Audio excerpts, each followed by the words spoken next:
colleagues, panelists, would you like that we wait another? No, Fabian, okay.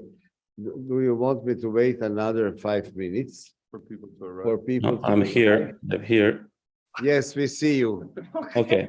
And you are properly dressed, so that's okay. But can you check with them where?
I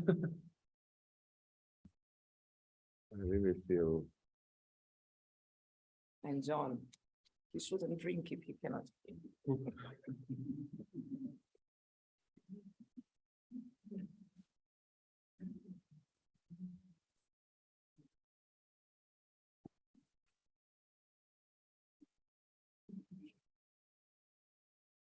Edoardo, che sta succedendo? Qui non c'è quasi nessuno. Sul serio, sì. Siete arrivando in quanti? Tu e John e altri no? Non sai, va bene.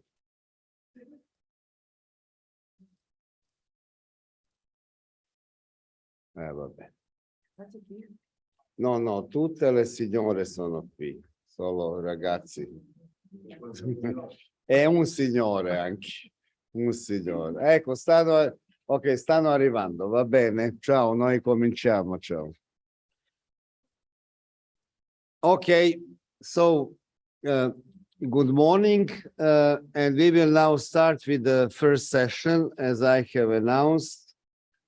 It is my pleasure to chair this session instead of Professor Ana Maria Getoš-Kalac from Zagreb. She got sick, so she was not able to come, and as said, she apologized. So I would first like to ask Professor Fabian Zilja, who is a senior fellow of Global Initiative. And unfortunately, he was not able also to join us here in presence. So we have him online from Tirana. So Fabian, the floor is yours. Okay. Okay, thank you very much, Ugi. And should I share my presentation here, or we have it, Ioannis, we have it there?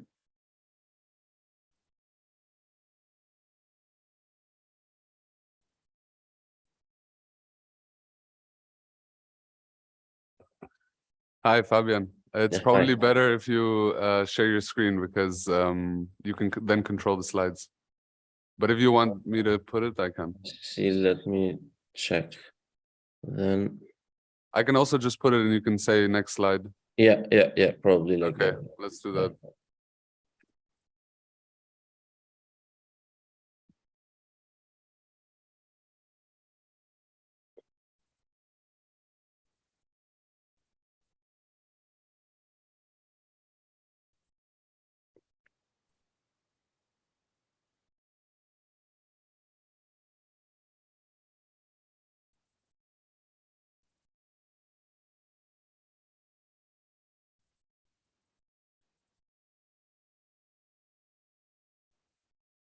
Johannes, is this?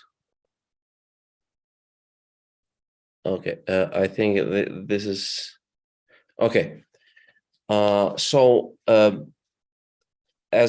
we mentioned, my presentation today is about our approach as a GI in terms of methodology of data collection. So we started at 2018 as a team. We discussed about what kind of approach we're gonna take when it comes to the research on organized crime in the Western Balkans, considering that we have okay, we are a small region, but we have our diversity. We have a lot of context, and we thought to follow the case study approach. Next slide. So by the case study approach, we applied the YIN methodology, which we thought in our context would give answers to a lot of I mean the key research questions that we would have.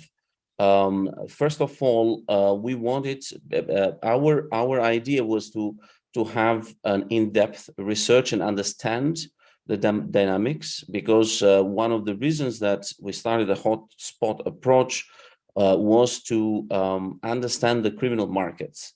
And we didn't want to have just a general idea, let's say the criminal market of drugs or criminal markets of armed trafficking and explaining by routes, but we wanted also to understand the doors, the enablers, the connections, and so forth.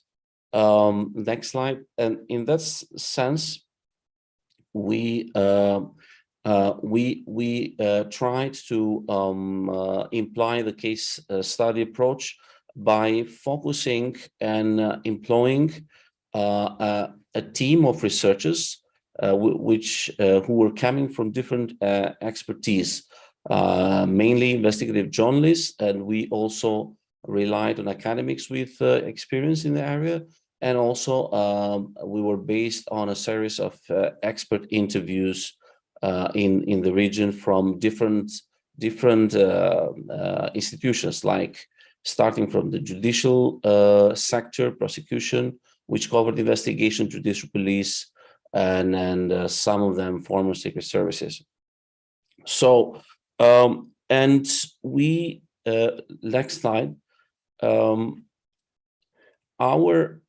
Our main idea was that so we somehow followed the idea that let the data speak for itself. And though we had majority of us, because we have a team of very experienced experts in the area, we said whatever we know, it shouldn't prejudice what the data will tell us. So the ground theory. So, and while we had some hypotheses that we discussed in the beginning, we then tested and revised those with the data that was produced in the area. So the way we worked is highly based on the teamwork. We discuss a lot among ourselves to plan, then design the methodology. For instance, we have had a lot of discussion on the methodology of studying the money laundering, for instance, the sources, how we will come out with the figure or the data, what are the weaknesses and what are the flows, considering that there is a lot of informal market in the region. And then after we decide on certain categories that we agree all, especially in the definitions, then we have certain hypotheses and research questions. But again, as I said, we revisit all hypotheses after we get the data. And then, of course, when it comes to the analysis, next slide, we follow a kind of a filter, which is always after the data comes, there is a national expert that will work with the data, will have some ideas. Then it will go in a regional level. And then after we have a preliminary draft, this will be discussed with all our experts in the region. And this somehow give what we want to call it like the global approach. Yes, next slide. Yeah.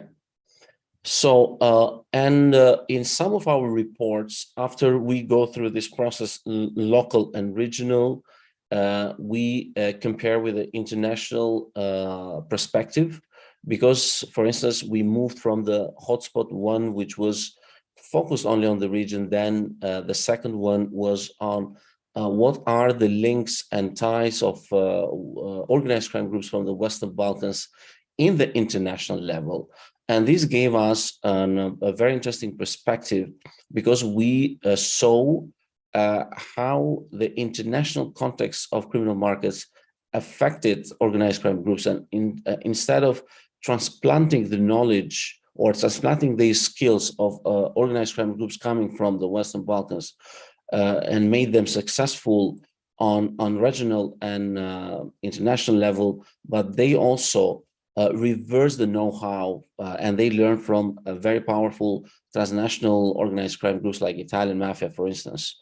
And by cooperating with other powerful groups, they learned also skills that made them successful to evade and escape the investigation in the national level or regional level, and that was an interesting finding. Next slide.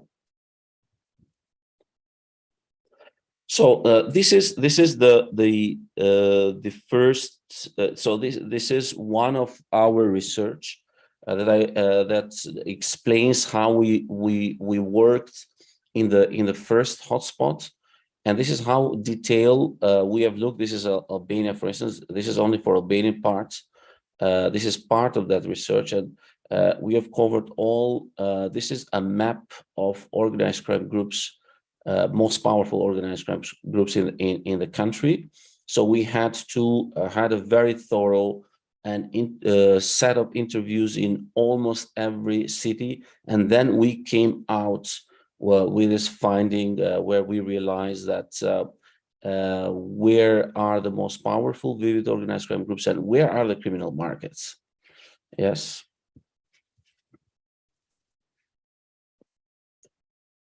Next slide, because this is about our so this is the report that we completed by 2019 on the first hotspot, and as you see here, we have interviewed, we have conducted around 350 interviews.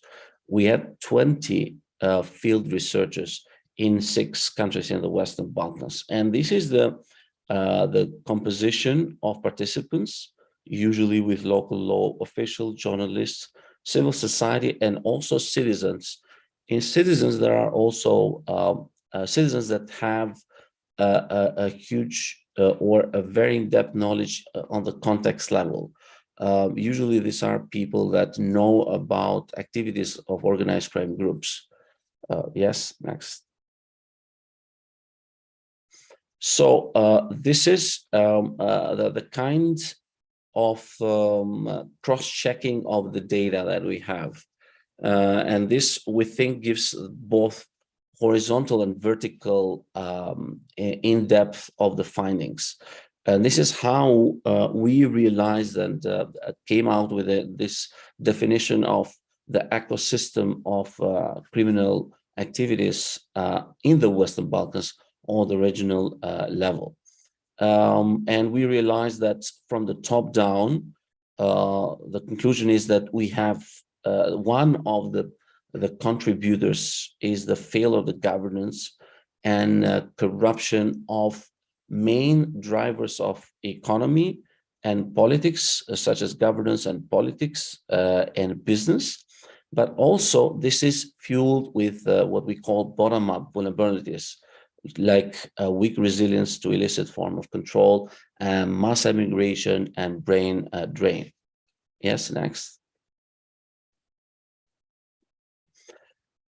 This is a map that shows this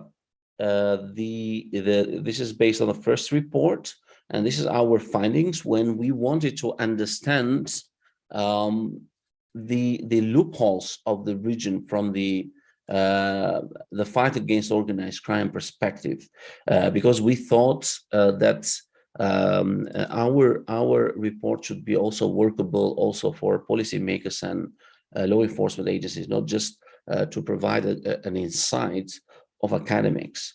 And we came out with four areas of or four key focal points of criminal markets, and we call them points of entry and exit, which is usually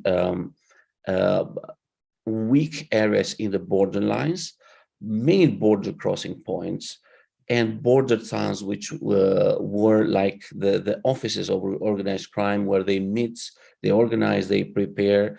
And borderlands are those in the green areas in the border checkpoints, which usually are not monitored and not controlled. Yes, next slide. And the other element that I mentioned earlier, in the second report, we wanted to understand the impact of our organized crime groups from this region in the international level, and we realized that it is very interesting that considering that the Western Balkans is a very has a very interesting geographic location, which links many, or at least one of the most important drug routes, which is heroin route and cannabis. This served, and human trafficking as well, this served to organized crime groups from the Western Balkans to move in an escalon of the organized crime and move in the cocaine market, and extend their links in as far as Latin America, and of course be powerful in certain, even South Africa, and be very powerful in certain countries in Europe, like Bulgaria, Germany, Greece, Romania. We've mentioned some, but also Spain and United Kingdom. Yes, next. So after so this is another interesting finding that we came out with our reports, is that shows, and these are the push and pull factors. These are some of the main factors that made the organized crime groups from the Western Balkans to be successful. So first of all, national weak governance, a lot of criminal opportunities because of the position that we have, geographic position, the link to the drug routes of heroin. This was one of the main impetus that they gave name to these organized crime groups, to the international criminal market, and a very sizable diaspora. So unfortunately, the people from this region emigrate a lot, and this has served the diaspora as instrumentalized and has been misused by organized crime groups from this region to recruit and use their human capital to build their own networks overseas.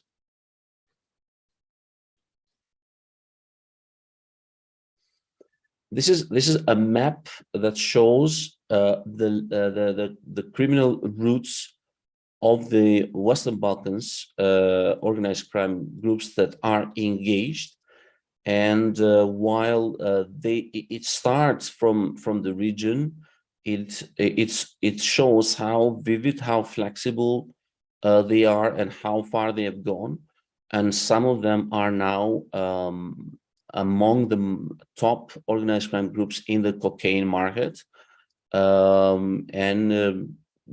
I mean, they control a good portion of cocaine market in Western Europe, and this shows that in at least in less than 25 years, these criminal organizations are competing with the likes of Italian mafia and other powerful national organized crime groups like Macro Mafia in the Netherlands in terms of cannabis trade and so forth. And they are so powerful now in Spain, Benelux, and the United Kingdom. Because we have, in this study, is interesting that we find it out that one of their success is their ability to penetrate and access the control of the ports in Western Europe. Next. Fabian, you should slowly conclude. Yeah, let's go to the conclusion then. Yeah. I think this is one lesson learned. I mean, as this is a presentation on methodology, what we learned and what we have learned so far is that it is very difficult to rely on open sources data in the Western Balkans. We mainly rely on special investigative journalism, but this should also be cross-checked. It is very important to find the right national experts sometime. They are the most reliable and most profitable and most important source. We should, or at least you need to work in terms of methodology, because what instrument of data collection can work in one country, it can maybe difficult in a different country. Access to law enforcement agencies is very difficult because they are a very close association, and we have used our network of people of national level that are experts, and they have their own contacts. And of course, you need to be very careful to access those that have integrity among law enforcement agencies. Time constraint. There are a lot of times where the deadlines are not respected because of the risks, the threats, a lot of bureaucracy, and different challenges that will be put by corrupt officials or organized crime groups. Lack of cooperation by state agencies. We have realized, for instance, that we send official requests, they will not answer, and this delays the report because you cannot report a data which is not official. And sometimes the other challenge is that two institutions report a different data. So for the same indicator, they will provide different data, which is conflicting. And participants in the interviews will be reluctant to talk, especially when you record them, and you need to make sure, you need to spend time to make them believe that the information is protected. And thank you very much for your time. Fabian, thank you. Thank you very much for your very interesting presentation on the methodology, and particularly the challenges that are faced when doing research in organized crime, because it is not an easy subject to deal with at all. It has also a number of risks, as you pointed out, and of course, very unreliable information, even when it is coming for so-called official or open data sources. It needs to be checked and rechecked. This is a big problem. So now I have a great pleasure to give a floor to Yanis Vlasis, the analyst at GI Talk, who will now talk a little bit about our work in the area of anti-corruption. Yanis, the floor is yours. Thank you very much, Hugi. The second to last one, please. Oh no, actually the last one, my bad. Sorry.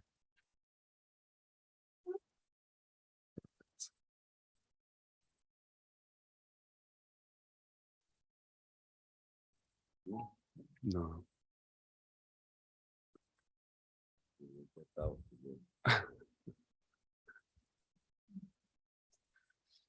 So, first of all, good morning, everyone. I would like to say a very big thank you to everyone for taking time out of their busy schedules to travel to Athens and to be here with us today.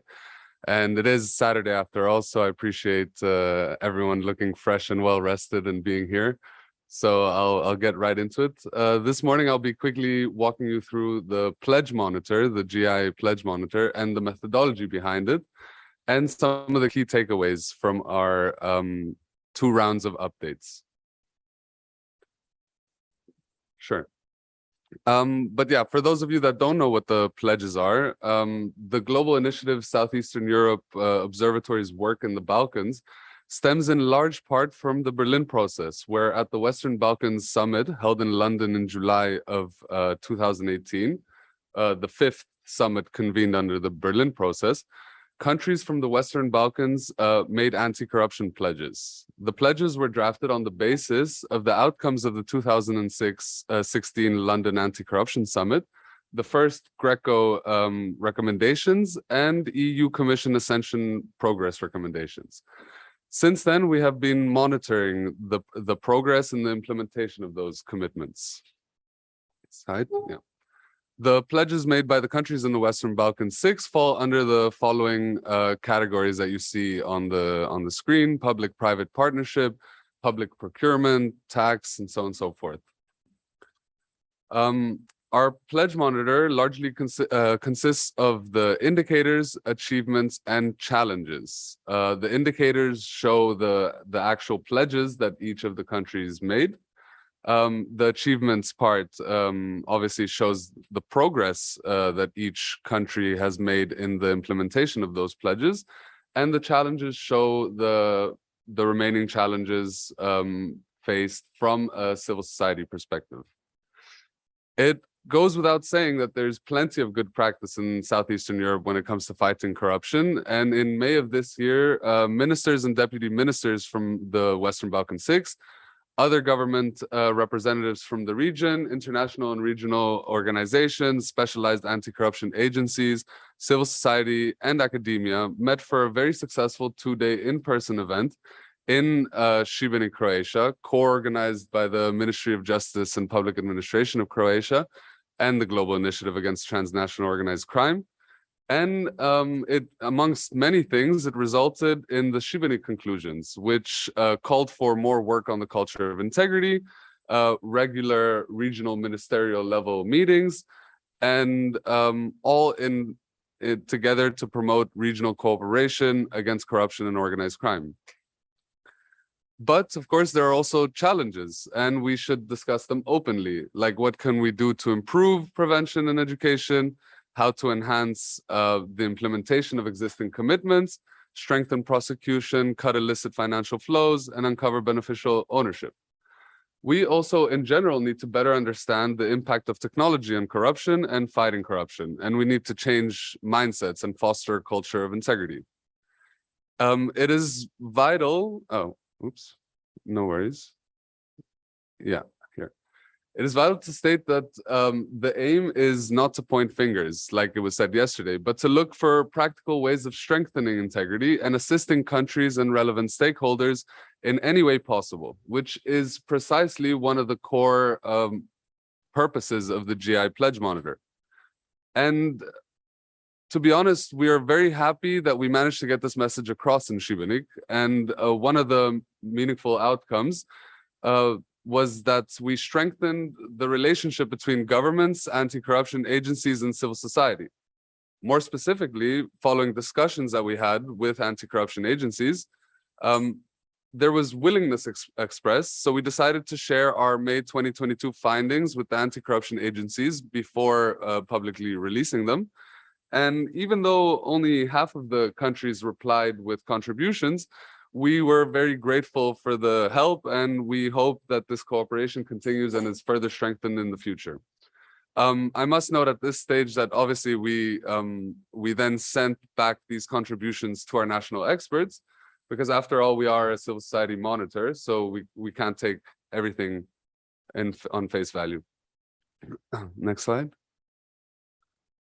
So now I'll just give some examples. In Albania, these were some of the pledges that were made. Implementation of anti-corruption education and outreach programs, which include engaging organizations in the public and private sector, strengthening the capacity of anti-corruption bodies, judges, and prosecutors to undertake corruption investigation, and the full implementation of GRECO recommendations in a timely manner.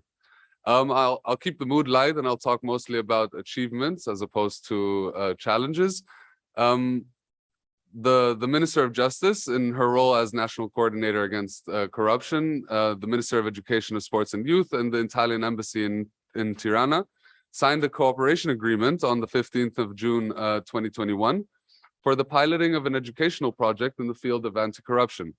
The project was piloted in 4 Albanian high schools and was concluded in June of 2022. Following this phase, an analysis was to be conducted to discuss the possibility of extending this program further to other schools. In relation to the second pledge, the Ministry of Justice, in cooperation with the European Union on Technical Assistance Project for the NCAC and the Albanian School of Public Administration, started a training cycle for anti-corruption focal points. And in 2021, 174 judges were trained, including on all the anti-corruption legislation. And then in regards to the GRECO recommendation, based on the self-assessment report that was submitted by Albania on the 30th of April, 2022, Albania had implemented 21 of the 24 recommendations, and only 3 of them were declared as partially implemented. Next slide, I just have some examples from North Macedonia. Some of the pledges that were made were, for example, to enhance the flow of information between the financial sector and the financial intelligence to detect and disrupt money laundering, to establish an independent and adequately resourced anti-corruption body, and enhancing verification and scrutiny of statements of interest, and asset declarations by MPs, judges, and prosecutors. I think I need to speed up. And the full and timely implementation, again, of GRECO recommendations. And you can see on this slide, the first pledge is still a work in progress, and the current annual working program for 2021, the FIU had stated that they were going to increase cooperation with institutions to prevent money laundering and terrorist financing, and to exchange relevant information via the interoperability platform. And yeah, I mean, I'll pass on the floor now to Sunchana. Thank you very much to everyone for listening. And Sunchana, the floor is yours. Thank you. Can you maybe open the last, my presentation, if it's not a problem? Thank you. Well, while we wait for the presentation, I hope that you all saw 4 publications. They're available online. Yeah. The third one that says Sunchana, yeah. Okay. You can either download it, or I don't know if we have some in paper still. There is 2. So for those of you who want to take the reports that we came to as a result of the research. But when I was listening to you, when I was listening to Fabian, I just want to remind all of you, well, or myself, I was reminded when I just finished law, and I was at one education, some workshop, and Croatia was still not member of European Union, but we wanted to become a member of European Union as all other Western Balkan European countries. And then there was some expert. I mean, I was just fresh from law. I mean, I was very ambitious. I will change the world and everything. You're still ambitious. I'm still ambitious to a point, but not like, okay. And I was just listening to somebody from Western countries, from EU, talking what we need to change and how things should be and what things are, which was really not responding to reality. I mean, fine, we all know that convention exists. We all we all know that we have to follow the rule of law, but you could clearly see that expert was not really prepared for his coming to the country and then giving us good advices what to do. this was not the first time. Of course, there are, huh? Yeah, well, not, he enjoyed Zagreb as I'm enjoying Athens right now. So maybe he didn't have time to prepare, but the point is that all these reports that now we heard from Mr. Vlasis very nicely, all these reports should be done. And this is something that I have to say that I enjoy in Global Initiative, should be done very professionally, should be done in accordance what actually is going on in given country. So what Fabian was saying, that slide was excellent, that carefully choosing national experts, carefully choosing regional experts, and carefully really having people and an organization and donors who are able to see the real results. So when can we, or I can do it? Okay. No, Okay. please. No, can I do it? It would be easy. Thank you. After analyzing the pledges, being aware of existence of many reports, you have UNODC reports, you have EU reports, you have GRECO reports, you have FATF reports, you have all these possible reports, which are useful, of course, in their part. And then again, we immediately have pledges. Again, knowing the region, we were quite aware that, well, who knows from which ministry they just copy-pasted and gave some pledges that they already gave 1,000 times in order to join EU. So we took every pledge very seriously and we analyzed it, as we heard so far, every pledge by doing interviews, by doing open source review, by doing a case study analysis, which is very relevant for Western Balkan because you can see a lot from it. But we also analyzed all these reports concerning pledges. What is Council of Europe saying? What is EU saying? What is what is it said in the reports of UNODC? Well, is somebody taking that really seriously as seeing what the real problems are? But after doing all this really thorough analysis, you already heard from Ugi, it's quite clear, but not only in Western Balkan, that there is a concept of organized corruption. We tend, I have to say, on the other hand, we tend to be very critical in this region. That is also true, but we will talk about that later when we will be analyzing the courses, because I have also Erasmus students, and it's very interesting to compare what somebody from Scandinavia thinks, how corruption exists in their countries, and what do we think from the region. We are very critical. But on the other hand, we cannot avoid that organized corruption is something that exists in our countries. And we came to the conclusion that one of the main types of organized corruption is an overall exists in the area of political financing, political party financing, financing of electoral campaigns, buying of political support, ease of access to public funds, behind the door business, tenders, public tenders, political appointments in civil sector and state-owned enterprises. We have again scandal in Croatia, although we are EU and very, okay, rule of law oriented, but still we have the problem a lot. And I'm sure that in every country there is one on state-owned companies. Economic and financial corruption in the area of public procurement. It's not something surprising. In privatization, still all our countries are facing the consequences of new elite formation after privatization, money laundering, faced investments, financial crimes, illicit personal enrichment. So based on that, we started a new research, which we will not present today. So based on the findings and our methodology that we used and the conclusions that we came to, we now are in the process of researching financing of political parties. We came to the conclusions, and public procurement and state-owned enterprises. We wanted to see what is going on there. So I wanted to share with you, because I was last gender balanced, I let all the gentlemen talk before me. But I just wanted to show you how the methodology and the cases and the problems are chosen. So they're not chosen just that we are discussing like this, it could be nice, although we are aware of the situation in the region, but based on the results that we came in researching and the methodology that it was presented by previous presenters we used. Thank you.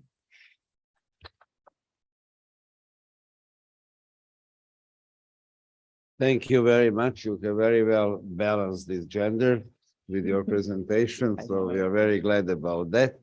Thank you indeed. Are there any questions or comments that you would like to pose to the panelists? Yes, please. Thank you much for your presentation.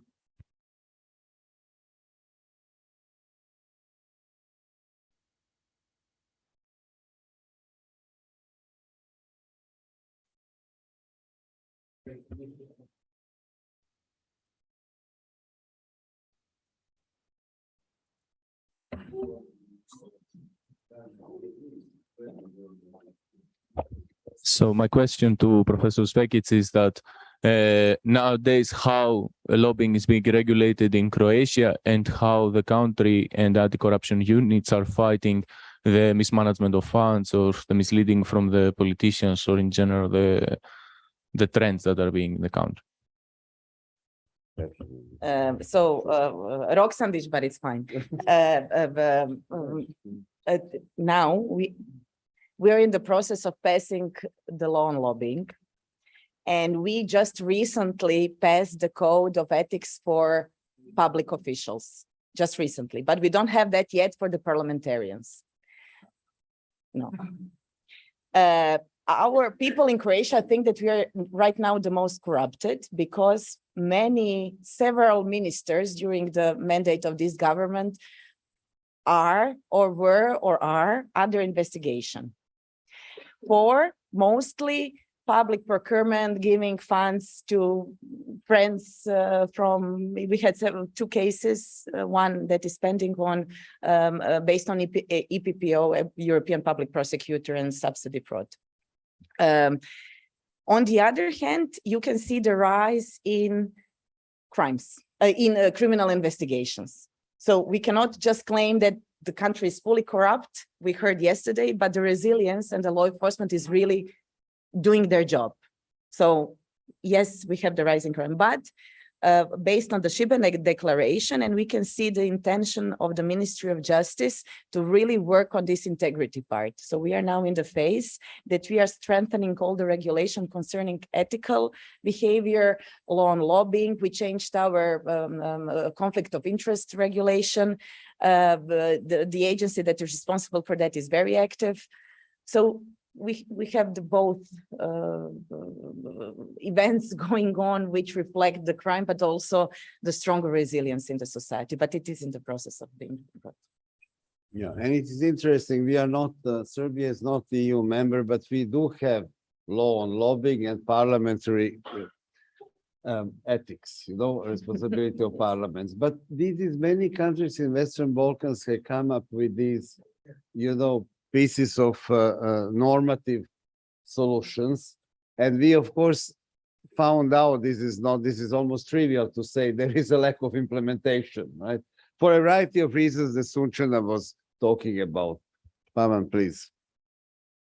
I've just got a quick comment, but I don't want to start any kind of discussion. But organized corruption is a very good expression. In my research, I use syndicated corruption. There's another expression. What about legalized corruption? It's kind of oxymoron, but it covers things like state capture, political funding. Example, in India, I mean, only yesterday before I was seeing one of the very good analysis how 95% of the political financing, which is shown through bond procedure through banks, actually ends up with the ruling party, basically. So this is a kind of thing which you should look into, the legalized corruption, I think, apart from organized corruption. Thank you. Okay, thank you very much. You have a question. Yes, please. Tell us a few words about the school project you did in Albania. That lasted for 1 year. You said with the Italian embassy and the Minister of Justice. I mean, we don't like we weren't involved in that. We just sort of like reported that it happened essentially because it was part of the pledge that was made, and it's an example of something that the government did to achieve the said commitment, basically. But I can look into it for you and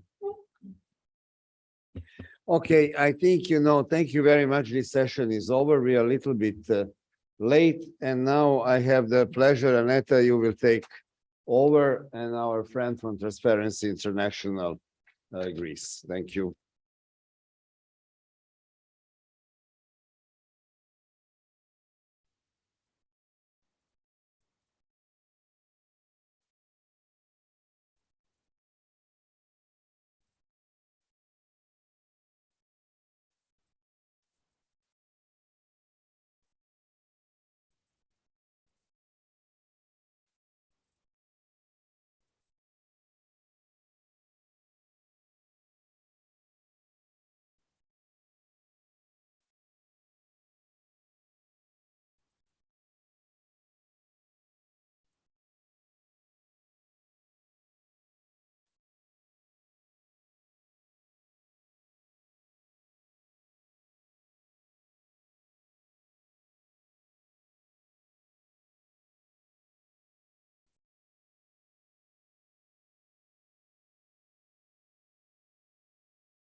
Okay, we can start.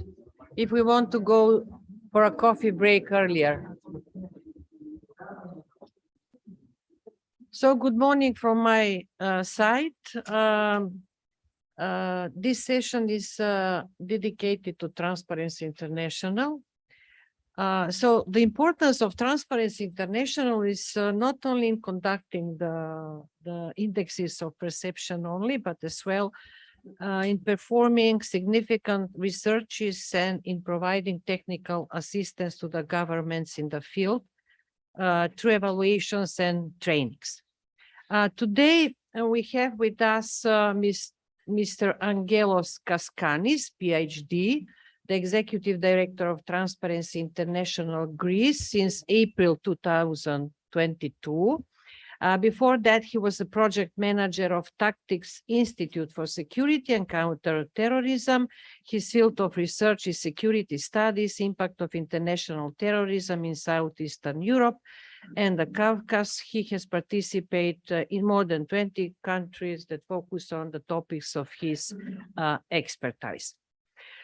So every year when the survey on Perception Corruption Index of Transparency International has been published, I always wonder how the anti-corruption bodies, how Transparency International, how the other, of course, civil society, non-governmental organizations could better communicate to the public in an understandable language. What does this perception and scores mean? And what is the impact of these surveys and, of course, the scores and positions of the state on the national governments, on the fight against corruption, and the impact on the citizens in general? Why it matters, this corruption? So I have a feeling that there's no understandable explanation and to the public and education of the public. So I would invite you to present to us how the work of Transparency International in the areas of indexes and the surveys, and of course, this analysis on grand corruption cases could be effectively integrated into the anti-corruption curricula for the practitioners from the criminal justice system. I suppose grand corruption cases is important for criminal justice practitioners. And how did you make this combination? So your topic is indexes of corruption and curricula and grand corruption cases. Please, the floor is yours. So first of all, thank you all for being here today, Saturday morning, and I would also like to thank GI for the invitation. It's really important for me. As the previous 2 years, I worked also with Mr. Ruggero Scaturo and also from the GI, and also Mr. Alexander Spinoski from North Macedonia. So GI is not unfamiliar to me.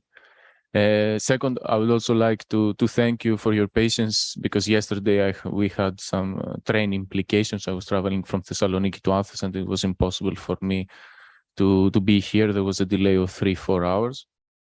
And before starting with my presentation, I would like to answer to your questions, at least briefly. So first of all, regarding outreach, I believe in Southeast Europe, networking is the most important. Like civil society actors should work together. Civil society actors should be not with one voice, but at least create a united front. We have common agendas. We are people that we are meeting all the time. So I believe that in Southeast Europe, the most important part is networking, like to present your work, to work. It's also important to work, to produce research, but to present your research, to communicate with others, with the academia, with the civil society, with the business sector, with the private sector in general, and the institutions. In that regard, it's completely opposite to what comes to Brussels or to, let's say, bigger hubs. There, I believe that advocacy or lobbying, if it's United States, is the most important part, like how well connected you are and how high you can reach with your agenda. So I believe that in our region, the form of advocating, the form of outreach is still quite pure, and we should take advantage of it, as still has not formatted or diversified a lot from its origins.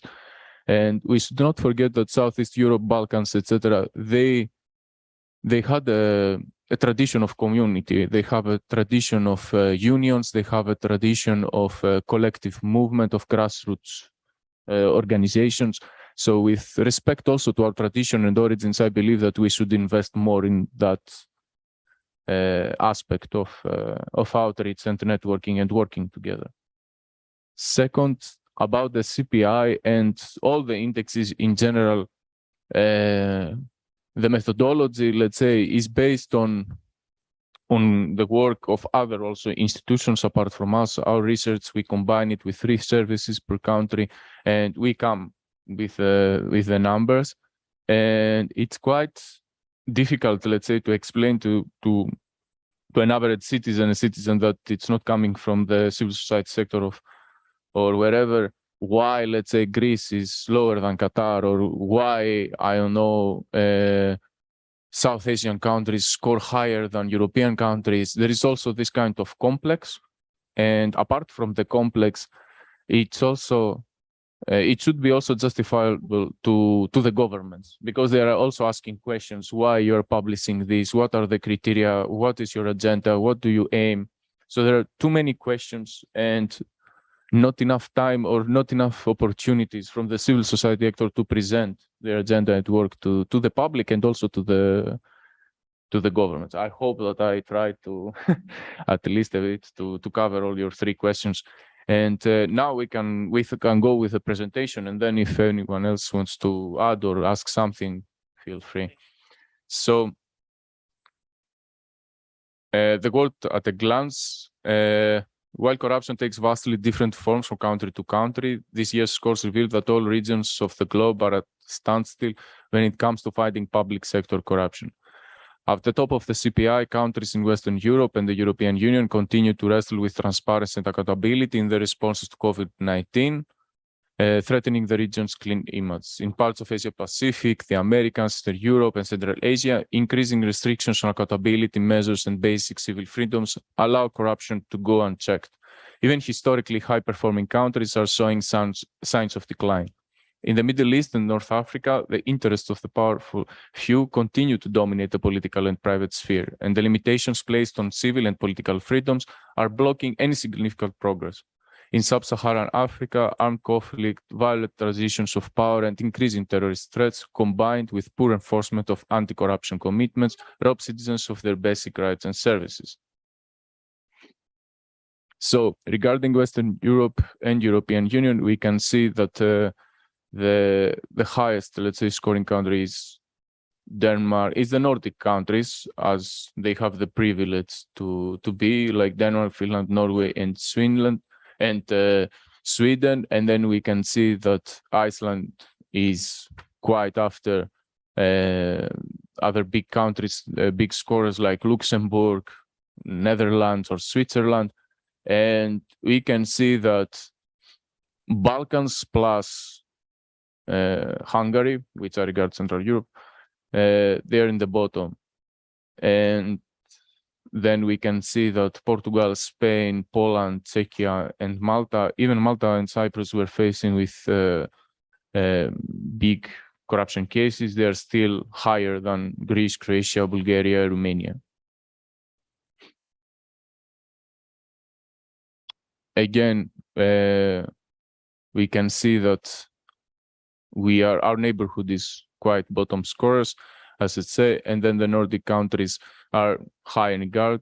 And my question is always like the causality behind this, like why the Nordic? Is it a matter of, I don't know, south, north? Is it a matter of religion? Is it a matter of traditions? Is it a matter of community-based movements? Is it because of the political system? Was it because, I don't know, Ottoman Empire was here 500 years? There are so many factors, so many questions, so many misleading questions sometimes that misguide us or guide us to some results or aspects. But what I believe is that decision-making and political, let's say, authenticity is the reason behind this. Like, it's the politicians of the regions and the people that, of course, they are electing, that they're putting personal agenda or a diversified agenda out of the community prosperity that is leading to these results. The CPI shows us also that no country is untouched. Like, everyone has been affected during the 2 years of the COVID-19 pandemic, and despite early warnings from our side, Europe continues to use the crisis as an excuse for stagnating anti-corruption efforts and troubling decisions. Accountability and transparency measures are also being neglected or rolled back. We understand that when there is a pandemic or a crisis in general, the governments and European Union, in this case, they stall or they decide to step back from their social, let's say, agreements and their social pacts with the communities. But this is completely unacceptable. We cannot lessen or we cannot allow accountability and transparency to be neglected.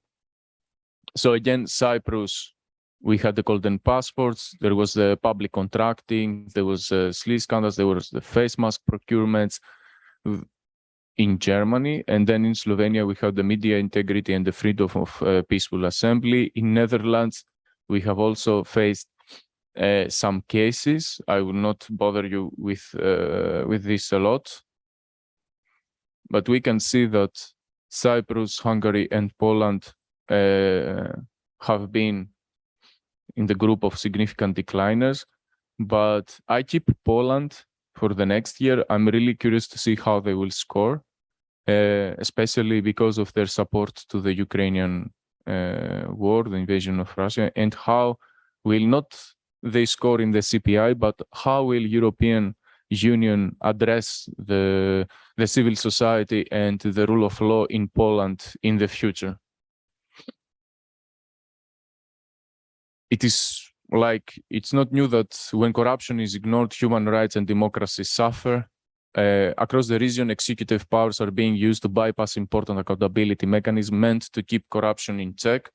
On top of the corruption scandals in the UK, judicial independence and respect for the rule of law are now the strain following government plans to curtail court powers. In Portugal, a new national anti-corruption strategy fails to cover political parties or the Bank of Portugal. The repercussions of ignoring excessive political control over the judiciary and the resulting deterioration in the rule of law can already be seen in the region.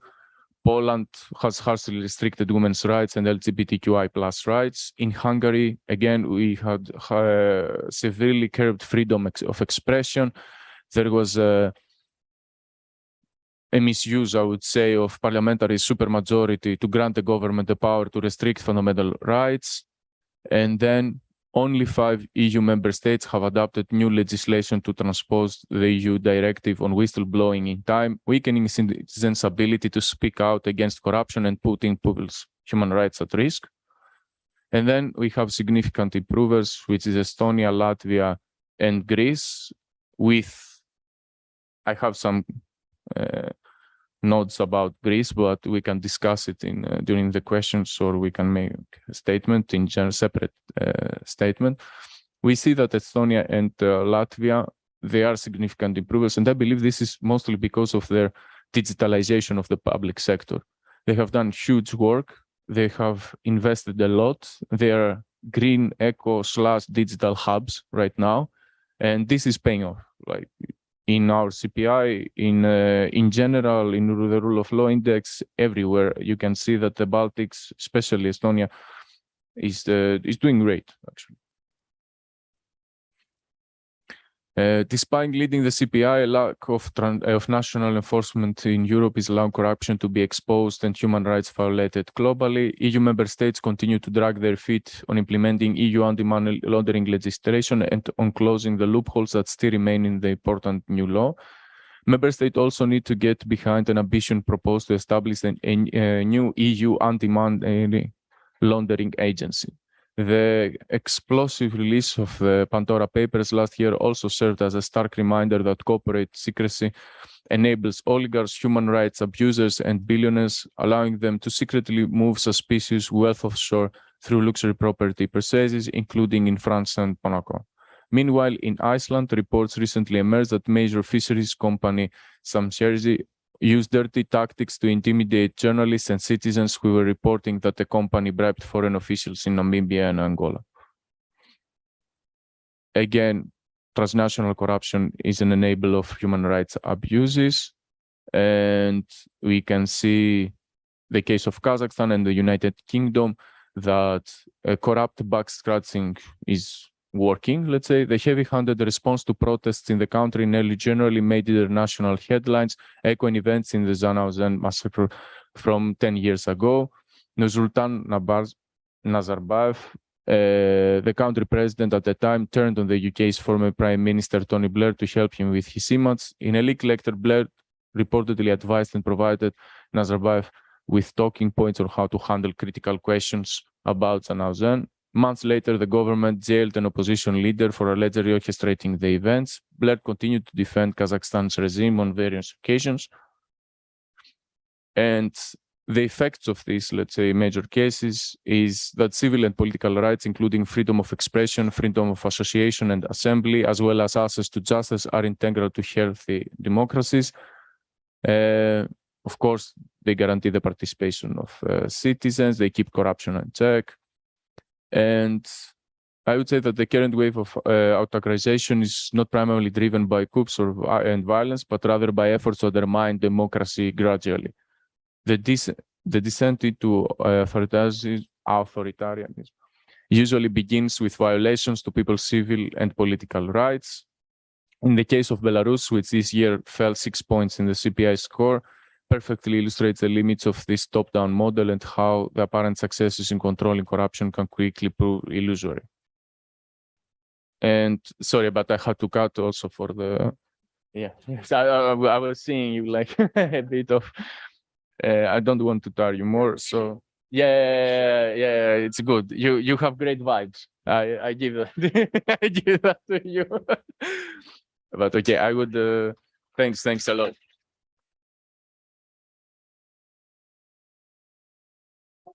I understand when someone is sleeping next to me or they're becoming a little bit of anxious. So. I'm always full of energy. Do you have any questions? Yeah. Of course. No. Sure. Thank you very much.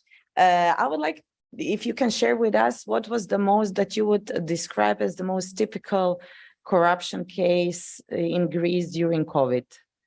Like typical, what happened in this one? Yeah.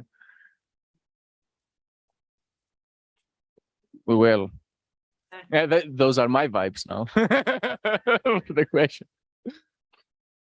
So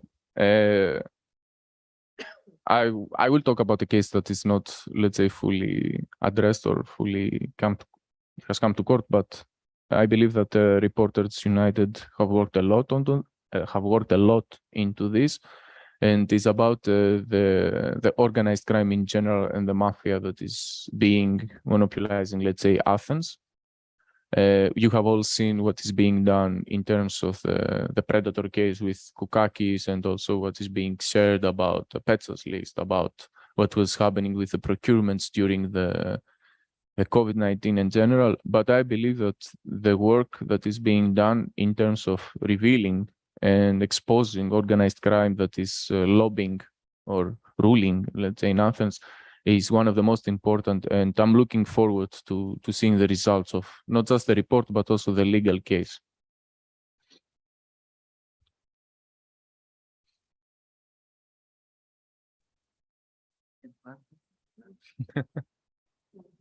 No. It's up to you if you No, don't okay. if you don't agree. Yeah, Okay. because it's like in general we hear a lot about, there are some fancy cases that attract a lot of public media attention, but there are cases that are not, and they have been, let's say, assassinations, they have been accusations. So we are looking forward to see how high this goes and who are being included in the investigation and in general the whole process.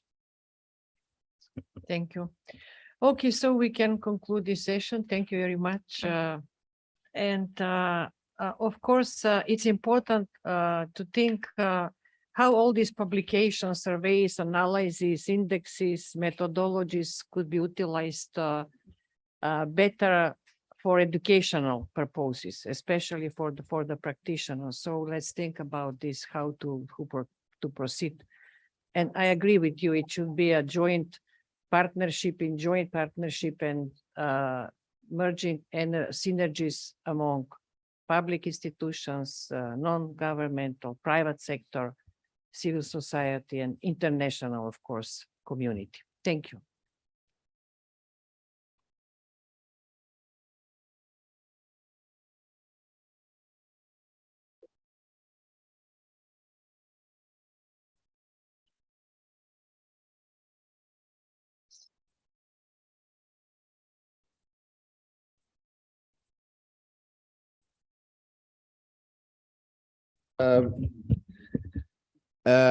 As I have explained this morning, we had this slight change in the agenda, and also that our dear colleagues and friends, Professor Nando Dalla Chiesa and Professor Mariela Merlati, were not able to make it to Athens. They have been waiting at the airport in Milan for long hours yesterday due to the strike. Unfortunately, they were not able to make it. Actually, Nando called me. I think, Nando, it was 11 something here in Athens, 10 something in Milan, to tell me that finally they had, unfortunately, to give up. And I agreed with that. So we are all very sorry that you are not here with us, but we appreciate very much your willingness to communicate this very important, and I would say unique program at the University of Milan on PhD on organized crime studies. It is really unique. It already has certain tradition. I would like to point out that GI Talk is cooperating also with this program. But without further ado, I would like to give the floor now to Professor Nando Dalla Chiesa and Professor Mariela Merlati. So welcome, and the floor is yours. Thank you very much, Ugi. Thank you. We are very sorry for not being there. As Professor Zvekic said, we spent all the day at the airport waiting to fly to Athens, but at midnight we say, no, it's better to go home because we can't reach Athens in time. So we are very sorry, but we are happy to be there in this way. First of all, let me express also on behalf of Professor Dalla Chiesa our many special thanks to the conference's organizers, to the conference's promoters, and particularly to our friend Ugi Zvekic, who for several years has honored our PhD with his participation on the teaching board. Let me briefly introduce Professor Dalla Chiesa and myself. Professor Dalla Chiesa is the founder of the Studies on Organized Crime PhD program at the University of Milan. He was its coordinator from 2017, when the program started, to 2020. And since 2021, he is the university president's delegate on organized crime and anti-mafia culture issues. I am professor of international history, and I am a member of the teaching board of the PhD on organized crime. And since 2020, I have been the coordinator of the Research Center Observatory on Organized Crime at the University of Milan, to which, as we will see, the PhD on organized crime is linked. Just a few words on the way we have organized our presentation. Our aim is to illustrate our PhD program on organized crime, its main characteristics, and our teaching methods. The best way to do this is to explain, first of all, how the program originated. As you well know, PhD programs are not born in the desert. They are the fruit of an accumulation of knowledge, of relationships and practices, of teaching activities and previous research. This process for us has been long, and it has required great effort. Professor Dalla Chiesa will introduce the process and the completely new way in which the PhD was established in collaboration with the Italian Parliamentary Anti-Mafia Commission, which proposed and supported the setting up of our PhD program. That is the first national PhD program in Italy dedicated to the study of organized crime. After that, I will discuss with you some of the main characteristics and teaching methods of our PhD, as well as its more recent developments. May I share with you our slides?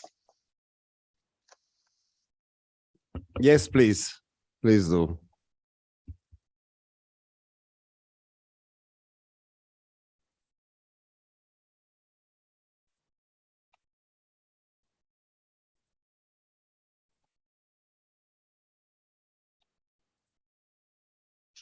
Can you see the slides? Yes, we can. Okay. Thank you. Professor Dalla Chiesa, the floor is yours. Oh, thank you, Mariela. Thank you, Ugi. Good morning, everybody. The origins of this PhD. Once upon a time, there was a country, Italy, where organized crime flourished. One organization, the Sicilian Mafia, was considered the strongest of all. It killed politicians and judges, journalists, prefects, and trade unionists. It influenced Italian politics, society, and economy. Important laws were passed to oppose the Sicilian Mafia, and strong anti-mafia movements were born. But yet, no university course spoke about it. It was a huge problem for Italy, but not even a little problem for the Italian university. It was thus that at Milan University, at the Faculty of Political Science, the first course in sociology of organized crime was taught in the academic year 2008-2009. The course quickly became a great success due to the students' interest, due to the cultural effects it produced in a few short years in Milan and cities around Milan, due to the students' demand for more courses. Just to give an example, the first laboratory on anti-mafia journalism was set up at the time. Due to the amount of bachelor and master theses, today reaching the number of 500, to the impulse to create new course proposals. The Summer School on Organized Crime was born in 2011 with the aim to focus on a different issue every year with a community of experts and enthusiastic scholars and students. In 2012, the postgraduate course on the international scenario of organized crime was set up. Ugi knows it well. A new master course was also created to complete the training offer also on a methodological level. New forms of special cooperation began, such as the one with the New Art Academy. We can say today that we took a really courageous step, given the fact that such few funds and resources and such limited teaching materials, even Italian, were available. Once it was seen that competent young researchers were being trained, an interdepartmental and interdisciplinary research center, CROSS, Observatory on Organized Crime, was set up at the University of Milan. The Parliamentary Anti-Mafia Commission commissioned our center to conduct an important research project on the expansion of organized crime in the north of Italy. New methodologies of teaching were also launched, such as the itinerant university, still today one of the most interesting and loved by students. Team field research conducted by 20-30 students in variety of places having a huge mafia presence. Also PhD students now participate with enthusiasm in the itinerant university experience, sharing their competencies and knowledge with the bachelor and master students. In 2015, in agreement with the Ministry of Education, a new field of studies called Education to Legality was inaugurated at the University of Milan. It was thus that the course of Sociology and Methods of Education to Legality was established, leading to much linked research. In the meantime, the new course on global organized crime implemented the new study perspectives opened by the postgraduate course. Many other courses have been created from then, and each of them has represented the development of intuitions and teaching and research experiences from the previous courses. The same is true for the courses on geopolitics and organized crime and economic and financial crime. You can see on the slide the complex framework of the process we are speaking about, as well as its timing and consecutive steps. A road unthinkable just a few years earlier.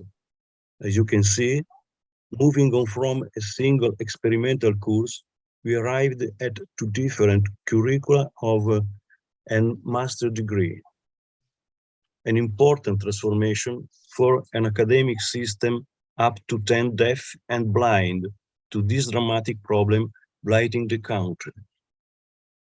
And it was along this path that we also discover the existence of a spontaneous factor that made the growth of our experience greater. We have called it the pedagogical multiplier. What is the pedagogical multiplier? It is the tendency of the environment to disseminate and multiply our teaching in any form, up to the involvement of other organizations, associations, or training agencies, almost as through a kind of contagious mechanism. In general, the main protagonists of the multiplier were our students or graduates who collaborated with anti-mafia associations and acted in a variety of ways.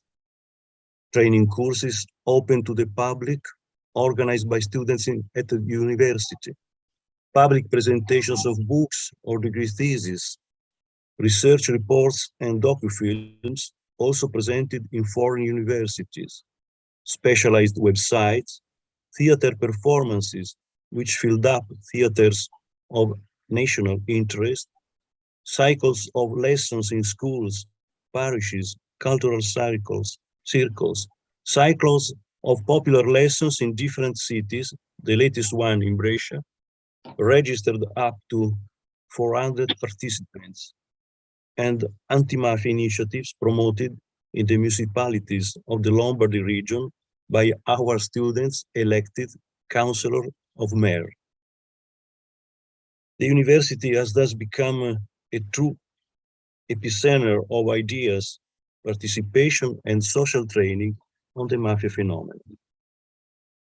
Once the path had been traced, other universities joined the Milan experience, in particular Torino, Pisa, Bologna, establishing courses dedicated to the study of these issues.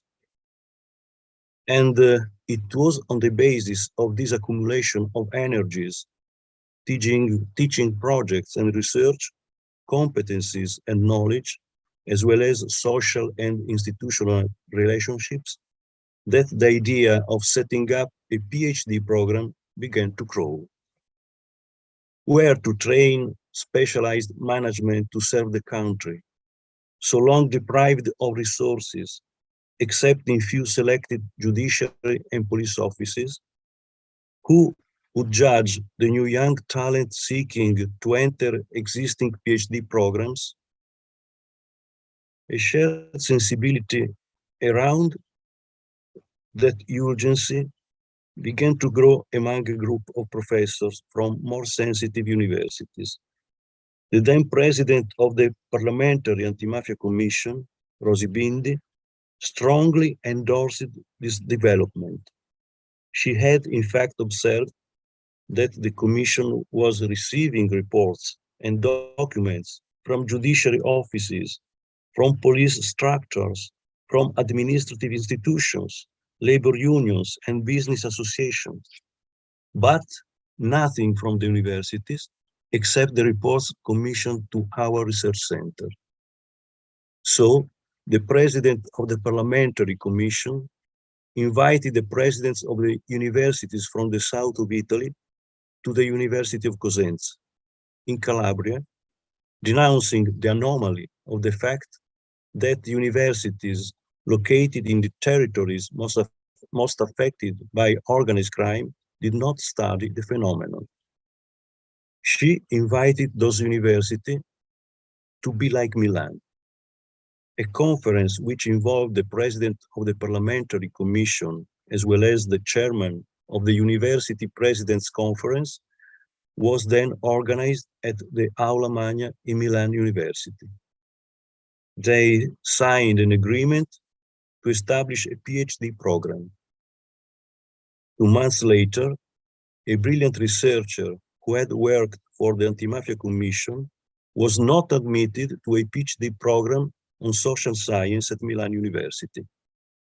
Her application was examined and rejected by professors of Greek history and medical sociology who contested her exposition of what were nothing less than Giovanni Falcone's ideas.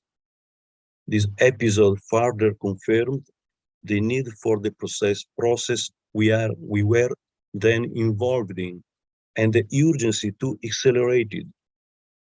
It was thus that the PhD program in studies on organized crime originated, also thanks to the support of the then education minister and the then president of Milan University, who made the scholarships we needed to start available.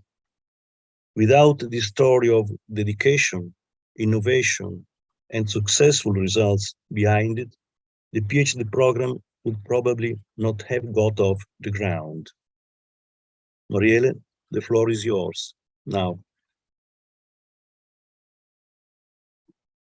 Thank you very much, Professor Dalla Chiesa. Let me say that I clearly remember that time because the PhD has the same age as Daniele, my son, and I was expecting him, and I remember perfectly well my emotion during the telephone call from Professor Dalla Chiesa, who asked me to become a member of the teaching board of the first PhD on studies of organized crime. And and my reply is clearly etched in my mind. Oh my God, yes, absolutely yes, but I have a little impediment for the next few months. Moving on from these personal memories, turning to the main characteristics of the PhD, let me mention first of all the teaching board. The PhD has its coordination and administrative site at the University of Milan. A good number of professors and of the teaching board are therefore from Milan. But as Professor Dalla Chiesa mentioned before, ours is a national PhD program, which includes professors from many other universities. From the outset, Professor Dalla Chiesa refused to choose the board according to outdated academic logic. The teaching board is therefore composed by leading professors in the field of organized crime studies, coming from numerous universities, both Italian, Palermo, Pisa, Napoli, Ferrara, Bologna, Università della Calabria, and foreign universities, institutions, and organizations, Oxford University, Utrecht University, Université Jean Moulin Lyon, UN, and GI Talk, as you know. The internationalization of the teaching board is in fact one of the main directions the PhD has taken in recent times, with the aim to offer both the Italian model to universities abroad and foreign competencies to the national program.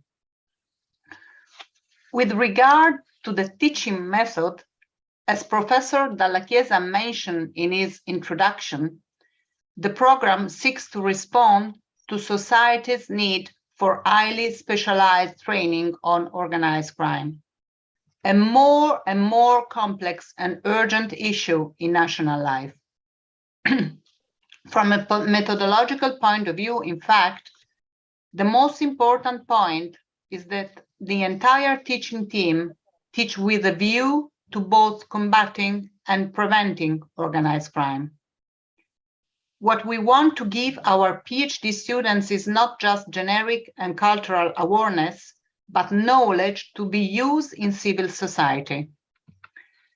A PhD at the service of the country is the slogan which best represents our aim.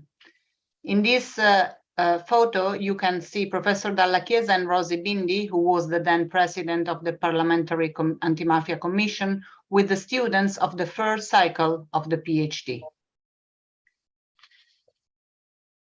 Not by chance, our PhD program is not designed to generate only academic researchers, but to offer the country competent and qualified professionals to take up positions in key areas of Italian life and government. Just to give some examples, our PhD graduates, they are 17 since the first PhD cycle, now work in addition to that at the university at the presidency of the Italian Council of Ministers, at the Bank of Italy, at a leading daily newspaper, at an important non-governmental organization, at major professional firms, where young professionals dedicated to defending legality are more and more indispensable. Think, for example, to the field of the confiscation of mafia assets. The second important point of our teaching method is the multidisciplinary nature of our PhD program. By multidisciplinary, we don't mean just the dialogue between our various disciplines, but the general multifaceted training which provides our PhD students with an in-depth knowledge of organized crime from the perspective of sociology, history, law, and economics, both on national and international levels. The 3 years PhD program is organized into 6 subject areas and 13 avenues of research. You can see on the slide both the subject areas and the avenues of research.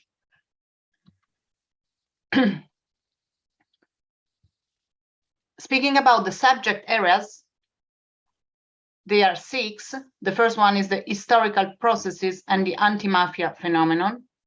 Then the mafia issue, mafia and society, research methods and organized crime, politics and anti-mafia legislation.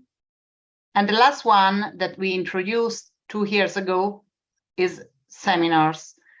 Anti-mafia strategies and transformation of the mafia phenomenon. Every year, the teaching board organizes a number of seminars with experts from Italy and abroad to improve students' knowledge on a great variety of aspects. Coming to the avenues of research, I am going to read them with you just to have an idea of the avenues we study. The mafia phenomenon in its various historical perspectives, case studies and community studies, social and gender narratives, mafia power state democracy, mafia and politics, mafia and consensus, languages, symbols, communication and mafia culture, economics and mafia, economics and financial crime, mafia enterprise and mafia infiltrations into the legal economy, mafia and corruption, theories, mechanisms, and phases of the gray area, strategies and expansion models in non-traditional areas, mafia and territory, environmental resources, cities, and criminal power, transnational organized crime, illegal international markets, organized crime and terrorism, comparative analysis, migrations and organized crime, international scenarios and law enforcement, strategies of law enforcement on a national, European, and international level, seizure and confiscation of mafia assets, legislation, politics, and management, anti-mafia movements, origins, context, and actors, lawfulness education and memory building, methodology, models and analysis perspectives on organized crime phenomena. To give you some figures, since 2016, 38 students have enrolled in the PhD program, and every year the number of those who applied is greater. This year alone, we had 37 applications and 5 students enrolled. I'd like to show you some of the issues our PhD students have covered in their research. PhD research. Mariela, Yeah. just you should slowly bring it to the conclusion, your presentation. Thank you. Oh, okay. I was saying that PhD students research projects, cover issues of both a national or transnational nature. On the slide, there are the title of their research, but here you can read a sort of summary of the main issues. Community studies and organized crime, gender studies, memory studies, cyber organized crime, prevention and opposition tools, international trafficking of toxic waste, lawfulness education, confiscation of mafia assets, mafia money laundering. You can find a lot of issues covered by the research, and you can also see some of the research projects' geographical focuses. That's not only Italy, but also Latin America, Mexico, Germany, Europe, Lebanon, Nigeria, Honduras, Colombia. It's a pleasure for me to mention here the fact that many of the young authors of these research projects have won important Italian prizes, like the Amato Lamberti Prize, the Ambrosoli Falcone Prize, every year reserved to the best PhD thesis on organized crime issues. Turning to the more recent developments and two conclusions, in June 2021, the PhD Teaching Board approved the proposal of a cooperation agreement with the GI Talk that hosts us today, together with the European Public Law Organization. The agreement, which will be formalized in the next few months, establishes a strategic and ongoing partnership between the two institutions based on their comparative strengths. In conclusion, Professor Dalla Chiesa and me would like to close our intervention sharing with you an important recent development of our PhD program. Last September, the University of Milan, through its president, Professor Elio Franzini, signed an agreement with the Arma dei Carabinieri, represented by the General Commander Teo Luzzi, which gives the Arma dei Carabinieri the possibility to enroll one of its members in the PhD program every year, so giving additional substance to the purpose of a PhD at the service of the country. It is the first agreement of this kind reached by an Italian university, and you can see on the slide some photos of the signing of the agreement at the Sala Napoleonica of the University of Milan. We have chosen these images to close our story of the PhD program on organized crime, a program which, as Professor Dalla Chiesa mentioned earlier, without this long story of dedication behind it, it would probably not have got off the ground. Thank you.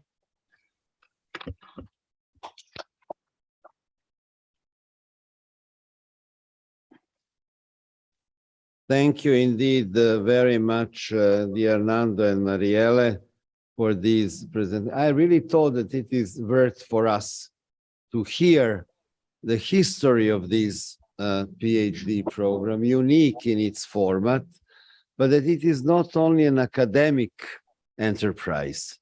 It is an enterprise that has this social mobilization, so anti-organized crime, social mobilization, involvement of civil society, and now recent examples also see cooperation with the state authorities to promote informed approaches to anti-organized crime efforts.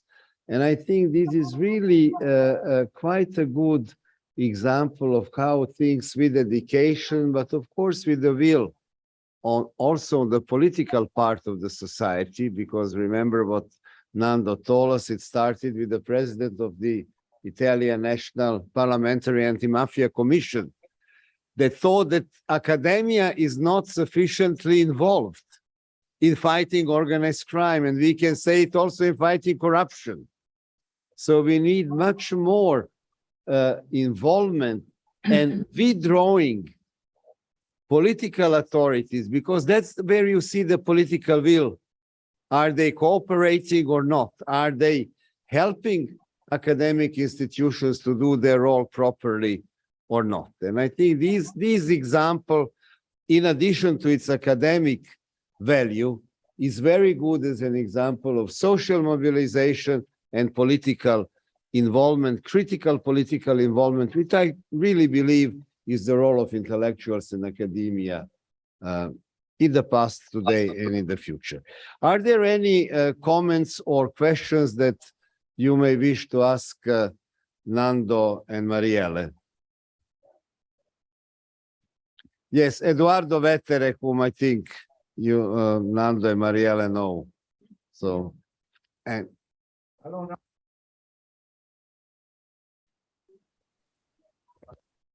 yes, press the button. Good morning. Good morning, Nando and Marielle.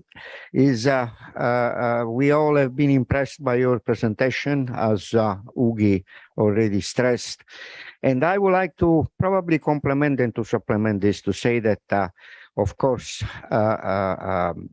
the establishment of PhD after the masters, etc., that were already taking place at the University of Milan is a further, let's say, a demonstration of the teaching advancement at the university.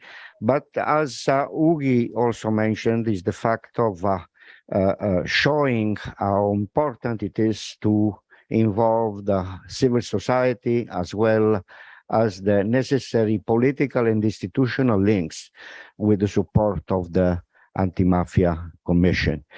And on this, I would like to make a consideration that, of course, this was done at the Faculty of Political Science. I think it would be good, especially if we want to further make progress, particularly for a good implementation of the Convention Against Transnational Organized Crime, UNTOC, and the Convention Against Corruption. If law faculties, if other faculties, in addition to the one of political science, are really taking these things more serious, rather than limiting their teaching of basically international criminal law just to the International Criminal Court and nothing else. Thank you very much. Thank you, Professor Sunčana Roksandić from Zagreb. Thank you very much for your presentation, Eduardo, for your comments. We were discussing in the audience the same. In Zagreb, Faculty of Law, I do teach economic criminal law, but also transitional justice. So the point is transitional justice, in my opinion, because it reflects much more than just having International Criminal Court. It makes no sense. But thank you very much for presenting your curriculum. You really gave us also to think, because your holistic approach towards mafia and organized crime is something that really makes sense. So I want to congratulate you. It can be an inspiration. Thank you. Thank you. Maybe it is time to complete this session. Once again, Nando and Marielle, we are sorry that you were not able to make it and join us in the beautiful city of Athens. But we thank you very much for your effort to share with us your experiences and ideas. And we look forward to future cooperation. We hope this is not the last event of this sort that we are organizing. Thank you e ci vediamo. A presto. Thank you. Thank you. Bye-bye. Thanks, Ugi. Bye. I suggest that we have a coffee break now, and then we will start the presentation first with Professor Simeunovic, and then we'll go on as it was envisaged, and Gordana will chair this. Is that okay? Okay, thank you very much. Then please let us be back at 10 to 12. So we have half of an hour.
I think that we can continue with our session before the lunch. Let me present myself. My name is Gordana Lažetić. I am professor at the Faculty of Law, Justinianus Primus in Skopje, North Macedonia, teaching criminal procedure law and criminology. And I'm really delighted to be here, thanks to Mr. Zvekic and thanks to Yanis Vasilis. They invited me to this colloquium. I'm here for the first time in this group, and I can feel your energy and your enthusiasm and the expertise, actually. And I'm amazed with all the results that you already presented. And I think that such a colloquiums are really a matter of networking, exchange of experience and knowledge, and getting know to each other. So I'm really delighted to be here and to chair this session. We will start with Professor Dragan Simeunovic, professor at the Faculty of Political Science at the University of Belgrade, Serbia. His presentation is regarding the selected organized crime courses. Actually, in this session, we are going to see how all of those information from different reports and research that were presented are actually included in our curricula, at what extent, what shall be done to advance, let's say, the way how we teach issues of organized crime, and how to make it possible, as in University in Milan, to be a service of the society, not only for our students and us for as a professors. So, Professor Simeunovic, the floor is yours. Thank you. Dear hosts, other colleagues, thank you very much for the invitation and possibility to say several words about teaching terrorism, organized crime, and corruption in Serbia. I will try to make my presentation as short as possible, because it's a little complicated. As professor at the Faculty of Political Science and Belgrade University, and the same time expert dealing for years with organized crime and terrorism, I was in possibility in early beginning of this century to establish several courses at the Belgrade University. The first course on terrorism and organized crime in Serbia was taught in the academic year 2002-2003, very early, 6 years before this course in Milan. It means this course was the second one in Europe. The first one was at St. Andrew in Great Britain, and the second was this one in Belgrade. The reason for it, scholarly interest in terrorism was expanded after September 11. The need for introduction of terrorism studies into university program was recognized finally. And that was the chance for introduction organized crime and corruption studies into university program as well, to push all together. And that was good idea, because after this program, several years later, was established master studies at the Faculty of Law at the Belgrade University, and then later in the Rector House in Belgrade University, which is now the best and famous one. And finally, 10 years ago, a specialized faculty, Academy for the National Security, with a strongly pronounced program in teaching terrorism, organized crime, and corruption.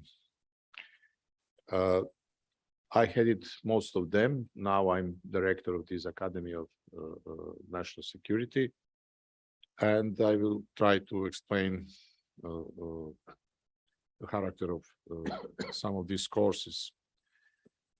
First, just to mention, this happened firstly within a specialist program equivalent to the executive master degree terrorism and organized crime at the Faculty of Political Science and the University of Belgrade. And then to the other programs with the intention to improve the students' knowledge and understanding of these phenomena, as well to provide them with tools for analyzing policies and other documents related to the state's response to terrorism and organized crime and corruption as well. Since the initiation of terrorism, organized crime and security programs at the Belgrade University, already over 2,000 students have graduated on all of them together, mostly in the Faculty of Political Science and in the Rector House. Students are mostly common students, but a lot of them are professionals, officers from the police, secret services, and not only domestic one. On the beginning, in 2002, in the first classes was a lot of officials from the embassies, foreign embassies in Belgrade. That was funny, and I must say, people with PhD, especially military officers, was attending as well the courses because the knowledge about terrorism, organized crime, and corruption was practically zero.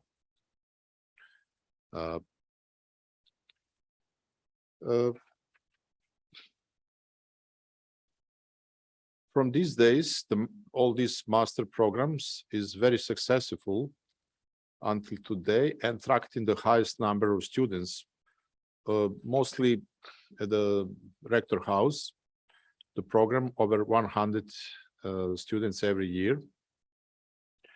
Even though there are now about 50 similar programs in Serbia, they, however, don't have nearly as many students. Our programs are also permanently attracts a number of foreign students, and the reason for it is, in my opinion, in multidisciplinary nature of these programs, in difference to this very good, excellent program in Milan, which can be specialized on mafia issue. Our students are more interested on one program with multi-sectors, terrorism plus organized crime plus corruption. That's the best formula for Serbia until now. All other courses specialize just only on corruption, only on organized crime, are not successful.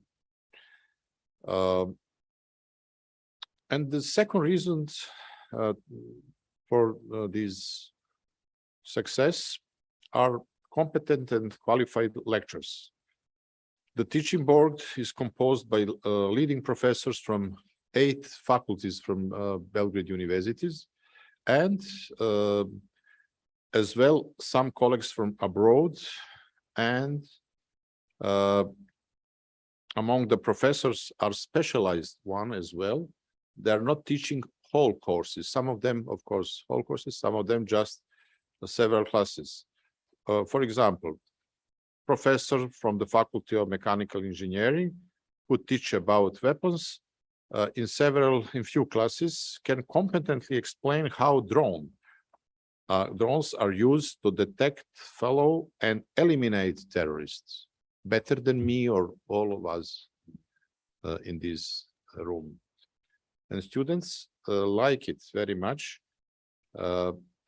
And as well, about religious terrorism, are talking the professors from the Faculty of Theology, and classes on organized crime are not delivered only from professors of the Faculty of Law, delivered, for example, from professors from Italy, Italian professor born in Sicily, and the other one, vice president of Commissione Antimafia of the Italian Parliament, are very good lecturer for the students. They trust them more than to the Serbian professors, if we are talking about mafia, of course. And the lecture on the IRA is given by the professor Adrian Gelke from Belfast, as well on our dear Ugi Zvekic delivered several times very good, excellent lessons about corruption and the new formula in the fight on corruption. So we have a lot of guests, and these two things are reason for the success of this program in these 2 last decades. All this makes a strong impression on the students, and they are more interested and receptive on lectures of this. Regarding the organized crime, I will say just that the first syllabus for the course on organized crime was developed in Serbia at the University of Belgrade, specialized in the Faculty of the Law.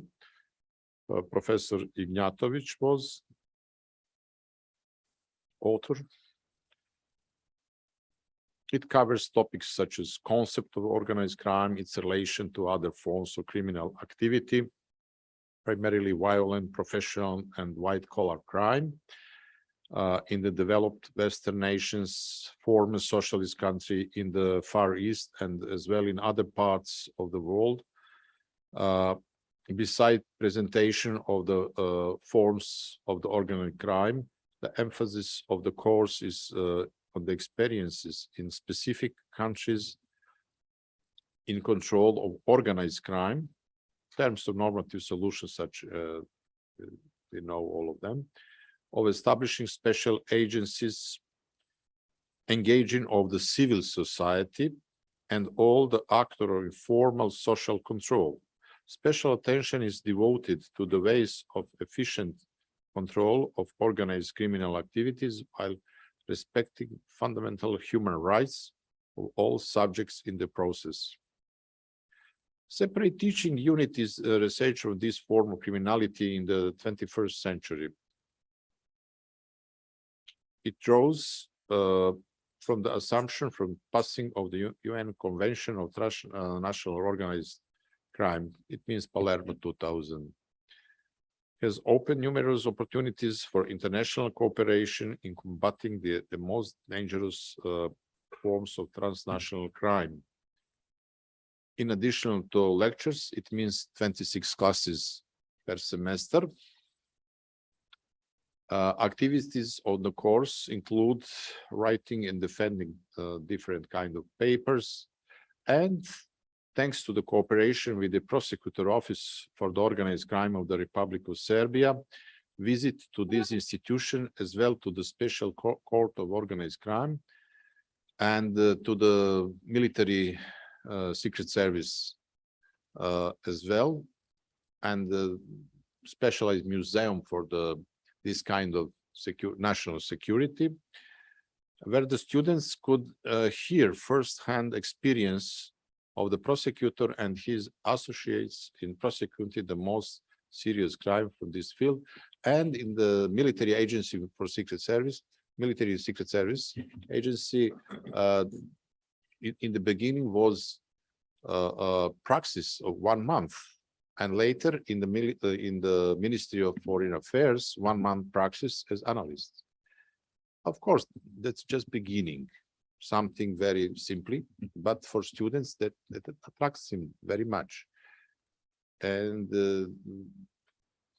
on the beginning, we especially with Italy, developed cooperation with Italian professors, and the program included cooperation and sending the students from the both sides. We recognized each other, the semesters, the subjects, notes, etc. It was very successfully under the COVID. Yeah. Thanks to this existence of this course in the master program at University of Belgrade, a lot of students not just received a master degree, obtained sufficient knowledge to understand such a complex phenomena as organized crime, along with the opportunity to be included in prophylactic and repressive program of its control, then they start to be specialized for the fight on corruption. At the Master Academic Studies, that my last point, program on corruption. At the Master Academic Studies, Terrorism, Organized Crime, and Security held at the University of Belgrade, one of the subjects the students can choose to study is corruption. The idea of the need to include lectures on corruption in the university program originally arose at the Faculty of Law, University of Belgrade, more precisely during the creation of the Professional Specialist Studies, Terrorism, Organized Crime and Corruption. Given that at that time, I proposed and designed the content that could be exposed to the participants of specialist studies within the subject of corruption, idea that guided me when connecting corruption with the issue of terrorism and organized crime was special techniques. Special techniques are very important to know. All other is just story.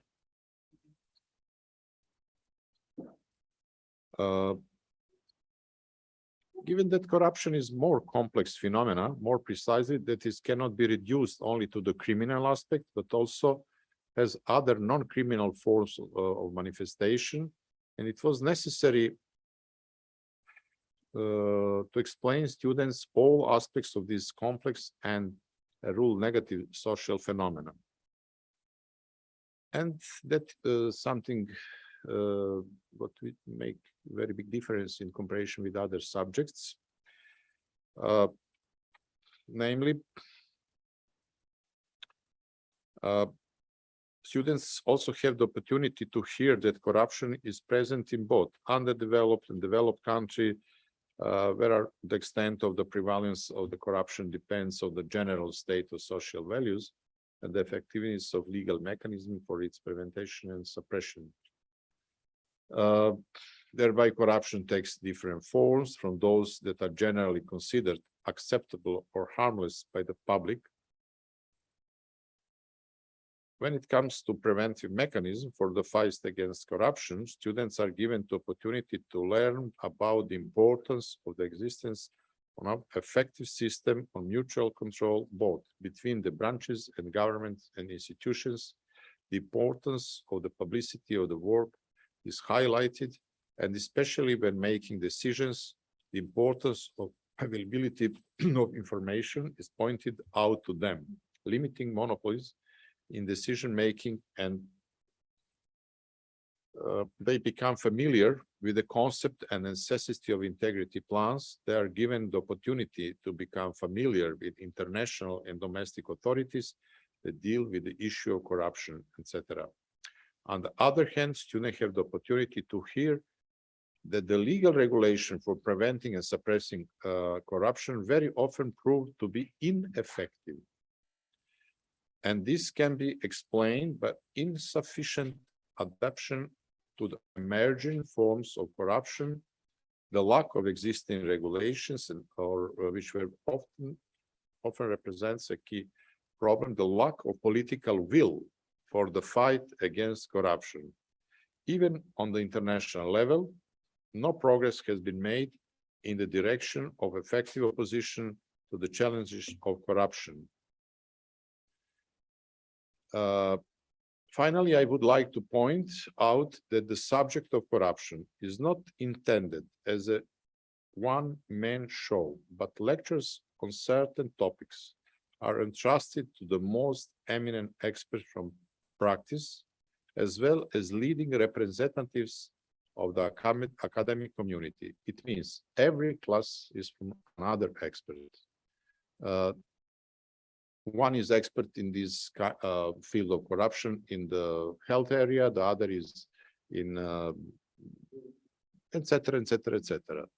So practically we receive 10 to 15 experts every year teaching about different forms in different fields.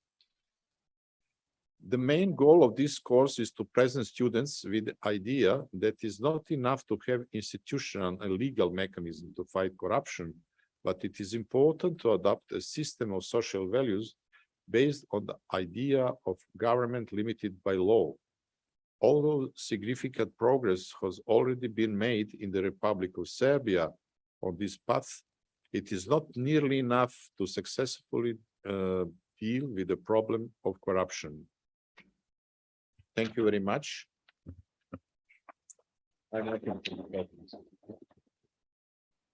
Thank you very much, Professor Simeunovic, and let us congratulate the 20th anniversary of the first course on terrorism, since it was in 2002, so 20 years. Well, it was really impressive to hear how actually the idea of developing the courses is going on in Serbia. We all know that there is a special PPO regarding organized crime. And this aspect of internship is even can be understood as a huge step forward, not only to have memorandums and cooperation, but to send students in the institution. So thanks a lot for your presentation. It was very inspiring in many aspects. Now I suggest to continue with the agenda. Now examples of organized crime and corruption teaching format and methods. Presentation of selected corruption courses. That's the name of this session. And now we are transferring, as Eduardo mentioned before, from the political science to the faculties of law. Let's say, let's see what actually at the Faculty of Laws in the region we have as a curricula that can be offered regarding the corruption courses or anti-corruption courses, maybe more precisely. So it's my honor to present Professor Alban Koci, professor at the Faculty of Law at the University of Tirana. He has a presentation. Here is the presentation. Everything is okay. So the floor is yours. Thank you, Professor. Thank you, everyone, to be here. And I am glad to be part of this format. Thanks to Ugi and all organizers. The Faculty of Law of Tirana is part of these forums till the beginning of this project in our area. I am Alban Koci, professor at Legal Clinic, that from 10 years we do legal clinic in anti-corruption. We help students to think about the methods to discover corruption issues, to study any cases, or to have researches in corruption issues, and to follow all the corruption cases at the courts of Tirana. You know that with the new reform, we have a special court of corruption that from 2017 is operating. We haven't not yet any concrete cases, big cases, let's say, but students that follows our courses follows each case in the court, and at the end of semester they report for all the sentence that they have been part or what happens during the 3 months of practice that they have done. We do another the mutual court in corruption, in case of corruption, and divided the students as prosecutors or judges, and teach them any kind of issues that will be better for court or for the systems to improve their performance the next day, that they will become really judges or real prosecutors. after the thank you. The mission of the corruption and the vision. We do street law at the high schools of Tirana. We teach or ask the students of high school to report any kind of corruption or any kind of difficult situation that they couldn't explain or they couldn't have the necessary information. We give them, our students give them the primary lesson of anti-corruption or corruption issues. So we prepare them to understand better before they study law or before they go to the university, which is a case of corruption or how we have to react when we see something that maybe them doesn't understand, but it is a case of corruption.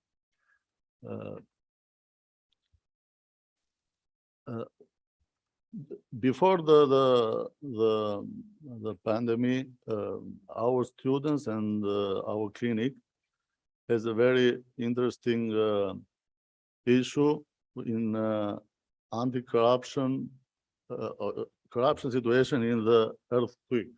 In Albania, we had a great earthquake with 51 people dead and about 1,000 people that were harmed. Many houses were destroyed and we have great damage in that situation. And our clinic do a research and came in conclusion that the damage of the houses and after them reconstructing the houses has a great corruption issues in that. The first was giving permissions in area that they couldn't build, and the other issue of corruption is the registration or the collaudation that has to be by the specialist engineer. And the other issue is that rebuilding the new area is another corrupt situation. And we have a report for this with in collaboration with Washington and Lee at Ministry of Justice. Was a very, very useful experience. And after that, they become, they bring a commission to have a possibility to look better after this situation. Shortly, you will see which are the issues that our students and the clinic identified in this situation, and not a lawful proper construction plan, unsupervised building process, some buildings were built without permission at all, etc. Yeah. This is the project that we have done with Washington and Lee, and we presented this project at the Ministry of Justice. They were very surprised that how can students make an effort, and after that, some of the students they become to be part of Ministry of Justice as practice students, and some of them are still working there. And from that, thank you. Now, yeah, during the pandemic, the work of the clinic, especially in these issues, is very difficult, and we have done a mutual research with 3 universities in our area. Was Washington and Lee University, Beirut University, and the students work separately with each other, and this is a great experience that our clinic have thanks to the collaboration with Washington and Lee University. We we, let's say, find a way to make the students so much participants and to have collaboration with the systems very different, and to have experience from each other in local, so they may have a great panorama of corruption in different places without having possibility to visit that places. And this kind of experience was very useful because from Beirut, for example, the students bring the great explosion in the port, and they find their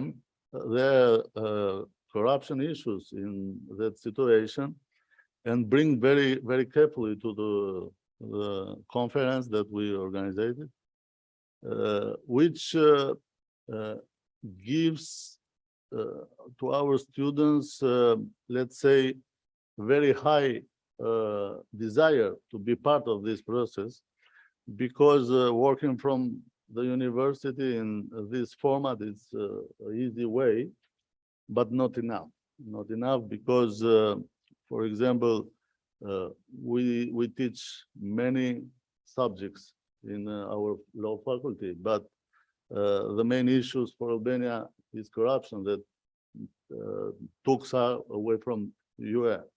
So I think that maybe give the necessary importance to these issues, that to study without having any prejudice, to study the criminal law that is consolidated in many, or public law that is consolidated in many issues. So if we make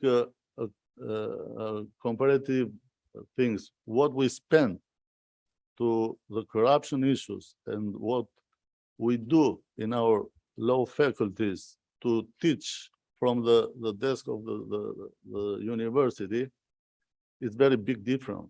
And this difference is to be in such mode, balancing to not to spend after, to spend before, in preparing good professionals, good prosecutors, prosecutors that has well knowledge of anti-corruption, anti-terrorism, or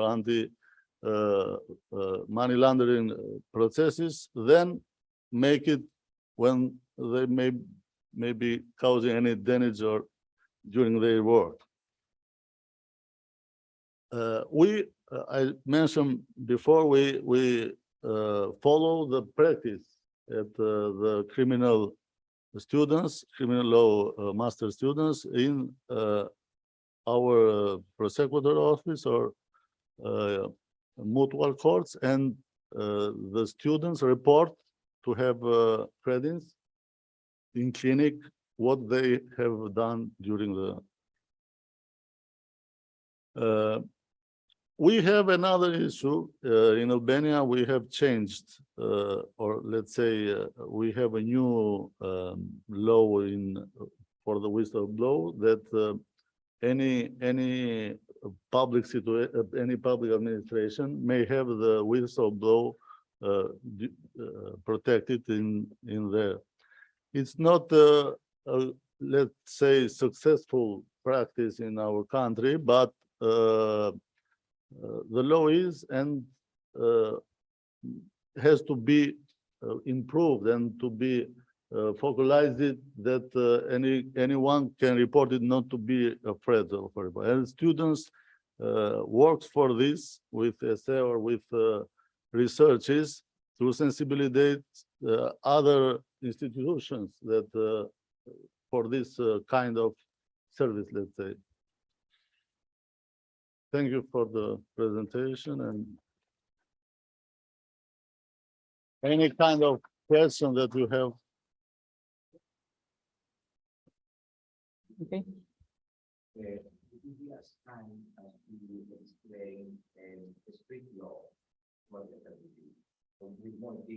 Yeah.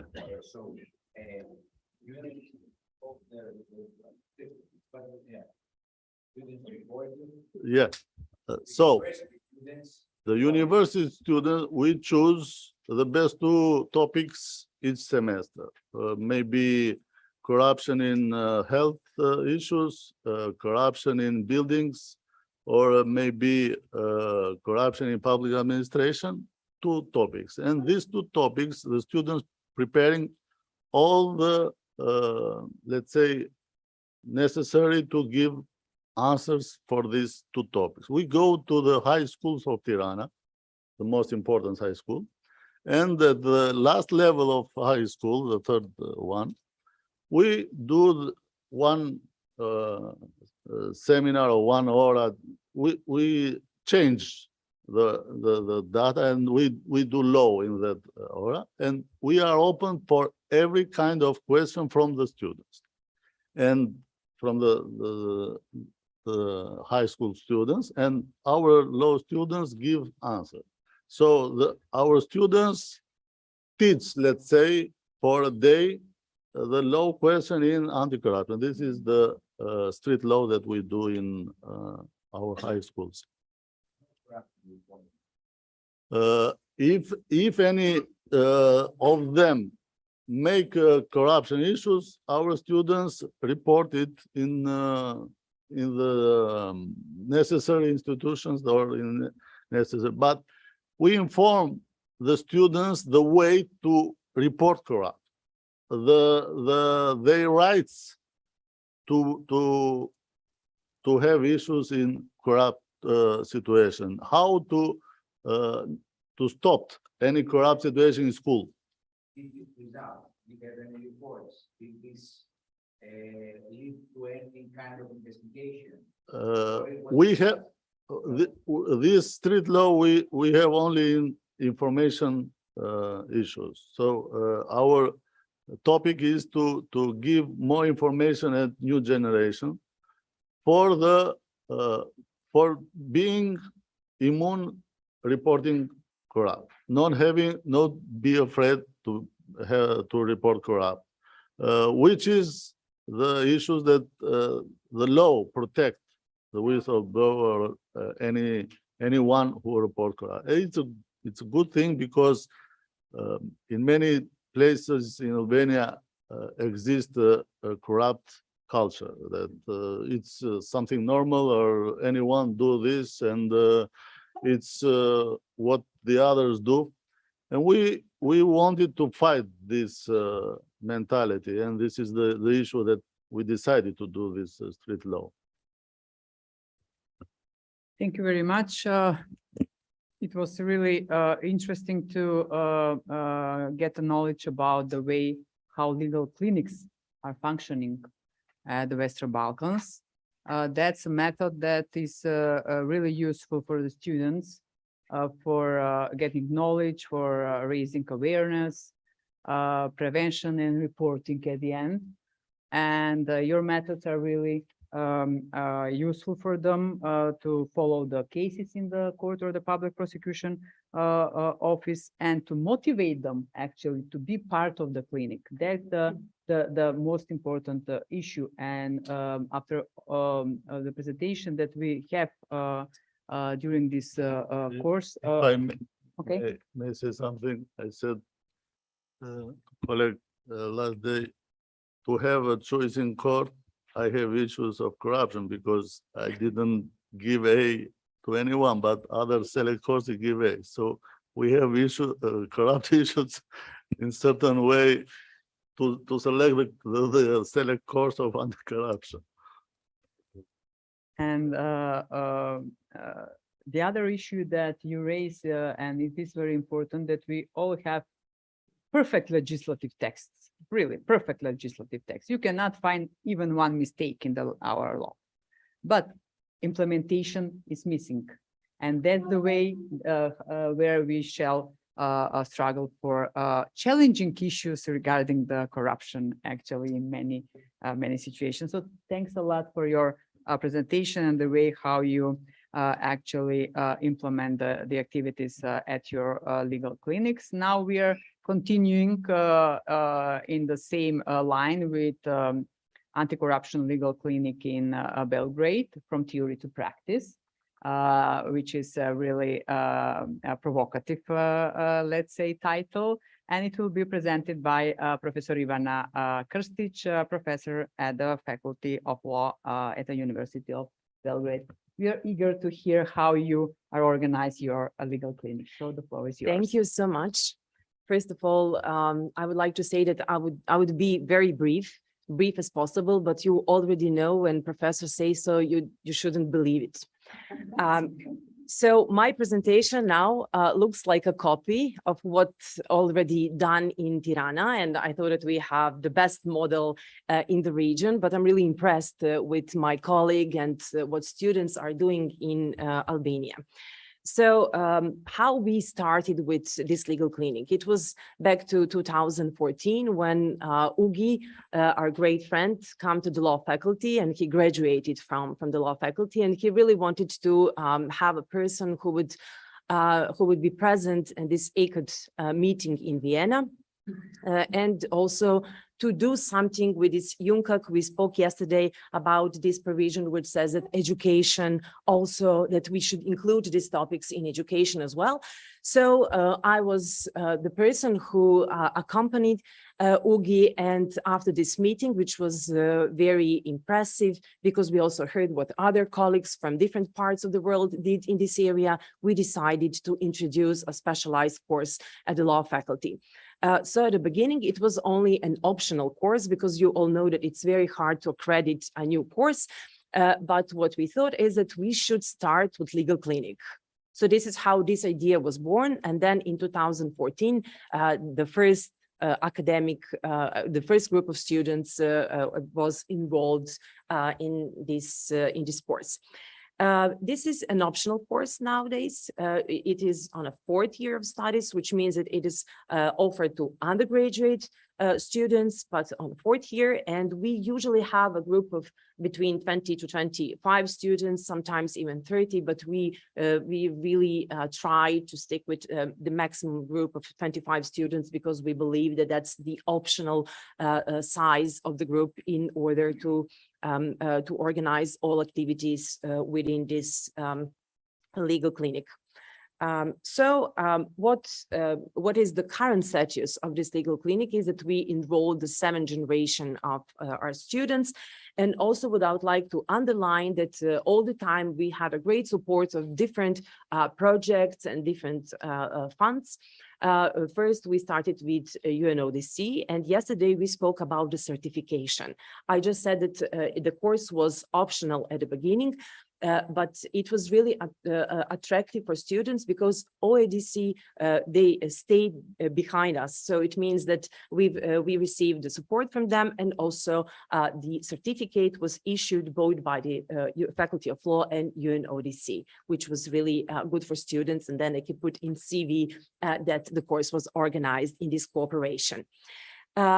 What are the goals of the legal clinic, and how we decided basically to start with legal clinic? We spoke yesterday also about different perspectives of legal education, and we knew that we don't have courses which offer this topic. But then we decided that it's not enough only to provide knowledge to students. It is also important to increase their skills in this area. But we also thought that it's not enough, that we should go further, and also that we should change attitudes. And we spoke about culture and how much it influences corruptive behavior in the region. That was the idea from the very beginning, to try to have not only in this format, this theoretical part, which they can gain knowledge, but also this practical part where our students can gain skills and attitudes as well. When I say theoretical part, I don't mean that we have ex cathedra classes. What we are doing, and Professor Dragan already explained, we invite experts in the field. It means that our experts, they cover different topics. They are practitioners mostly, not professors from other faculties. And this is really very important because they also, during the lectures, provide a lot of case studies to our students, and also they're involved in a group work. So when we speak about this theoretical part, we have three parts. First, we start with introduction, with different notions. And as my major is international human rights law, we very much cherish this interlink between human rights and corruption, and also gender dimension of corruption that we also mentioned yesterday. Then the second part is dedicated to international standards, to UN standards, and also European one, meaning EU law and also Council of Europe instruments. And Ugi takes great part in our legal clinic teaching UNCAC and UN sources. And then, of course, the most important part for students is to understand how the national legislation and practice works. And here we cover also different aspects which are relevant for them to understand corruptive behavior and what are the mechanisms to combat corruption. And then for this practical part, we do different activities. And I have to say that we change those activities from academic year to academic year. We try to adjust the legal clinic, but what we did so far is a moot court. So we simulate court hearings with students. We also last year did for the first time simulation of the Greco evaluation report, which was very successful. Then one workshop is always dedicated to this risk assessment issue, which means that students they get certain legal provisions, and then they need to find whether there is some kind of risk assessment there or not. And also we do different activities in promoting and honoring the International Day, which is dedicated to anti-corruption.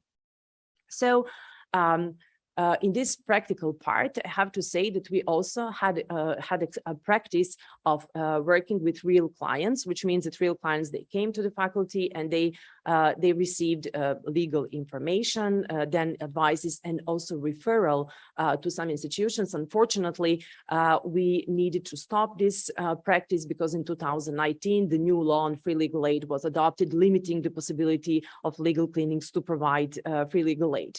But also we do our students, they have mentoring work and also some kind of internship with our partnering institutions. So we cooperate with our anti-corruption agency. We also cooperate with prosecutor's office, with courts, but also with two NGOs, which are very relevant partners for our legal clinic. This is Pištaljka. They deal with whistleblower protection, and also Transparency Serbia. And at some point, our students also had internship in those organizations, providing, for example, free legal aid for Transparency Serbia. Also, the students, some generations of our students, they also monitored court cases, which means that they were present at court hearings, and then they did some kind of research on the issue, how the judges behave, what were the evidence before the court, how this whole procedure lasted, and similar issues. And also we had essay competition. It was again very attractive to our students because best two essays were awarded trip to Italy, where students had possibility to visit anti-corruption bodies. Also, students have a research papers to write and to present in front of the whole group. And here you can find some examples. Of course, it was interesting that one of the topics chosen by students was corruption risk at the University of Belgrade, but we also have different essays which are then posted on the website that we have for this legal clinic. And also we spoke about this huge book which was presented yesterday, As I also like the Harvard style, students in Serbia still like to have a textbook, even for this practical kind of work. And on 2 occasions, we published 2 textbooks which help them to get insight in more details about different topics. And you remember that I mentioned to commemorate Anti-Corruption Day. We also have something that we call street law. And what we did on several occasions was that we published leaflets with information, what is corruption, how it can be recognized, and also where citizens can go to report the case. And what we did, we went to the streets of Belgrade, mostly on a main street of Belgrade. So we distributed those leaflets to citizens, and then we spoke with them. And it was very interesting experience for both students and citizens as well. And also students are very active in providing information and posting them on the website. So we have resources which can also be used by citizens. And sometimes they even post some very interesting information on what's going on in the region. Do we have any big corruption? And of course, in Serbia, we have almost every day some affairs. So they will choose which one to post and which is very important from the legal perspective. Just very briefly to mention that as in Albania, this year, the last academic year, we for the first time also offered a new module on whistleblower protection. It was also interesting. So the same idea to have practical and theoretical part within this clinic, this module, and what students did as a practical work. They wrote on several occasions interim reliefs, and understood how this protection goes both in US and in Serbia, because we had partners from the Government Accountability Project from Washington who supported this part of legal clinic. So what are the plans for our legal clinic? And I will conclude with this. We would like to improve the practical module as much as possible, and to also have internship, which will be more organized than it was thus far.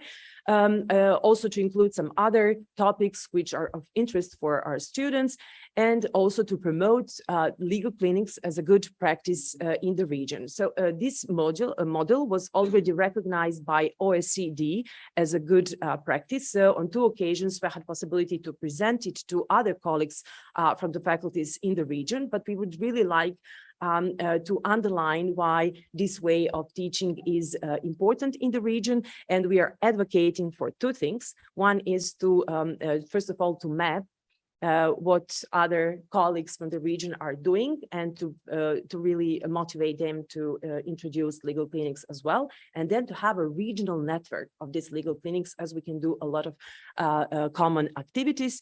And a second thing is maybe to introduce regional moot court competition, which will also be a really good starting point to have better communication with other faculties in the region. And at the end, I'd really like to thank Ugi for the invitation to come to this conference, and also have to say that in 2014, I met Dimitri, and he was such a nice person, very dedicated and devoted to his work. And I'm really happy to be here in the memory of his professional life. So thank you.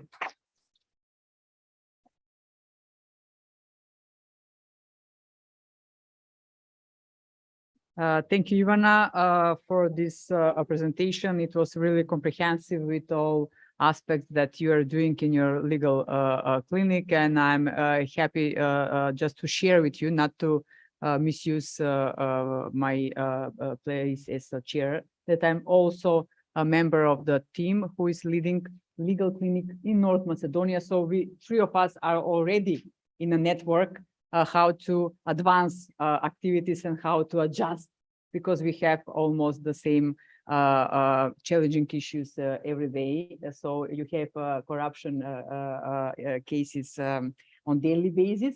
Can you imagine how it is in North Macedonia? So we will talk about that in some other occasion. Do you have a question? Okay. And then, okay.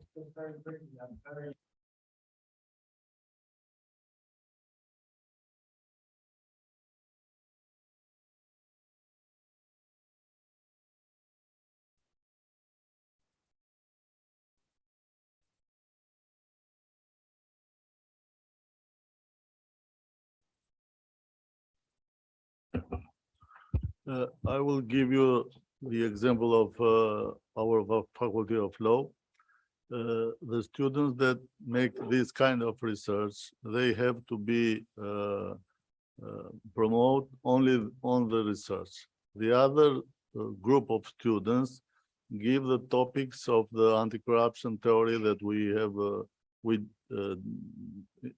teach to them. So this is the difference. When the students choose to be part of this research, because there is a group no more than 5 or 6 students. We have about 30 in the full class of anti-corruptions. So we make a selection which is the most value of this kind of work. And after that, they finished after research their class. I give the vote in the end of semester, but they finished them. And this is the mode that we promote the researcher in this kind. The others that doesn't want to be so stressed in a short time, continuing with the normal program and give the theoretical program at the last semester for our.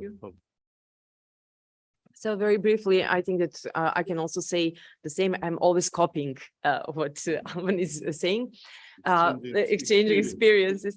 But also, as I said, now it's a compulsory course on a 4th year. So it means that we have different clinics at the law faculty, some 9 or 10 at the moment. And then students choose which topic they would like to go. So which means that they already have interest in knowing more about this topic. And also, as I said, we really want to for them to identify potential places for them within judiciary and prosecutors' offices to stay in this area. So we have like alumni, a group of students who already passed the course. And for example, if we have an expert in the field who is providing the lecture, then we send information to all those students. So we stay in touch with those students. And we already have several students who stayed. For example, we have 2 students who started to work for the Anti-Corruption Agency. We also have 1 expert in the field who is supporting my legal clinic as an external expert. He also did a master in this area. So we really, I would say, have contact with students when they complete the course. Thank you, Eduardo, please. Yeah, very briefly, thank you for very, very interesting information. We have learned quite a lot. 2 comments. The first one, I would like to stress the importance of the particular this thing on earthquake that you did, not only because of eco-crimes and the question of the protection of the environment, etc., but because in addition to earthquakes, as we have seen recently with the climate change, there are several other phenomena, more and more also in so many countries like floods and other things.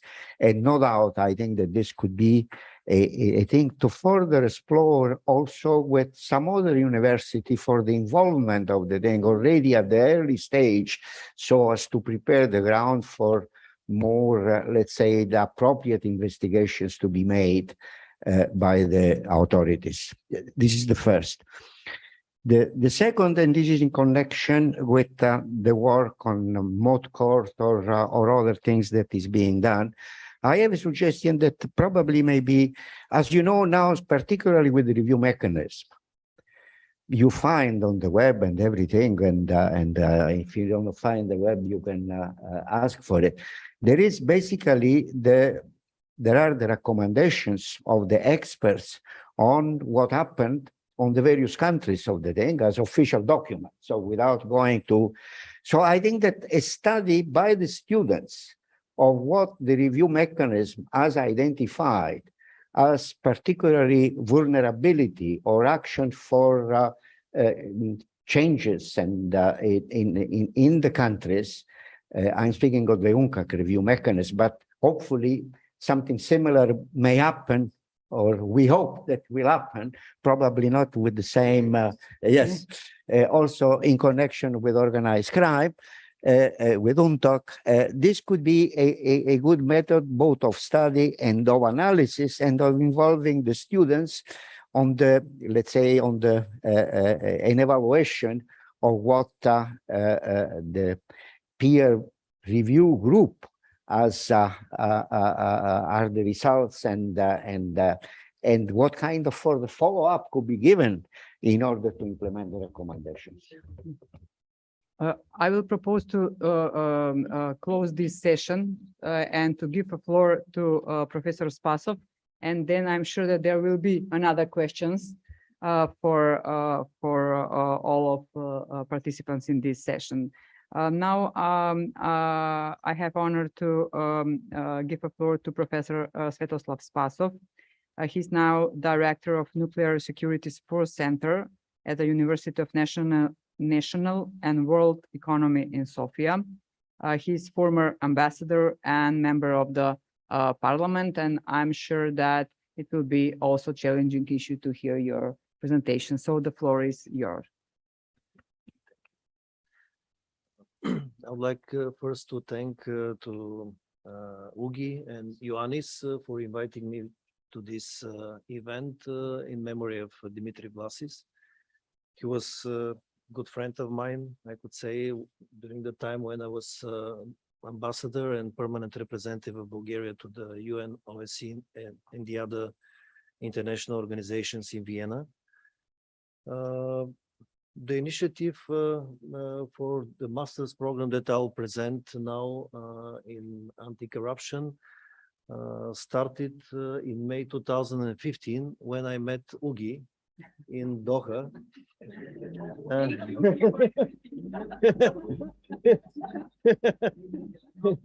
Yeah, he inspired me at that time, and I immediately after this meeting in Doha started working on finding ways how to prepare this program and how to engage the government also. Then for first time at that time, I heard about the models of, you know, the C models, educational models. Ugi presented them at that meeting. I was together with the current National Ombudsman of Bulgaria, Professor Diana Kovacheva. At that time, she was Deputy National Ombudsman. And then just after the meeting in Doha, I met Dimitri Vlasis, starting to convince him that, okay, there is a master's program in anti-corruption in IACA in Luxembourg, but it's very expensive. It's not open to everybody. No, there are very small number of people that could provide such an amount to pay for the masters. Dmitry was reserved at that time that because I asked to sign a memorandum of understanding with UNODC, and Dmitry told me, okay, but we don't have such a practice. And I started to convince him, and especially he said that it's not possible to have a memorandum with university. That's why I sent a message to the Prime Minister, because at that time I was before my position as an ambassador, I was advisor of the Prime Minister in the field of security and defense, and I sent him a personal message, and he authorized the Deputy Prime Minister to start working on this issue. She was chairperson of the National Interdepartmental Council on anti-corruption.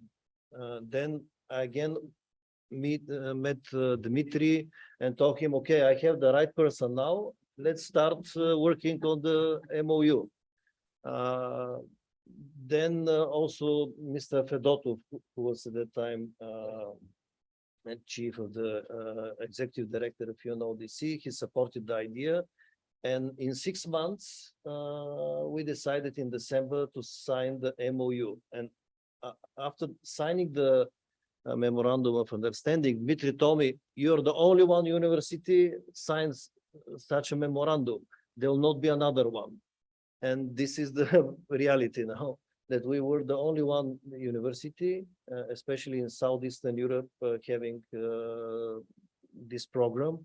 And the pilot project was for our university, University of National World Economy.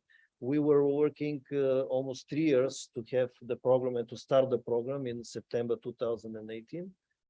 And I was very happy that this is my second successful master's program. The first one was the master program in nuclear security, which I started with the support of the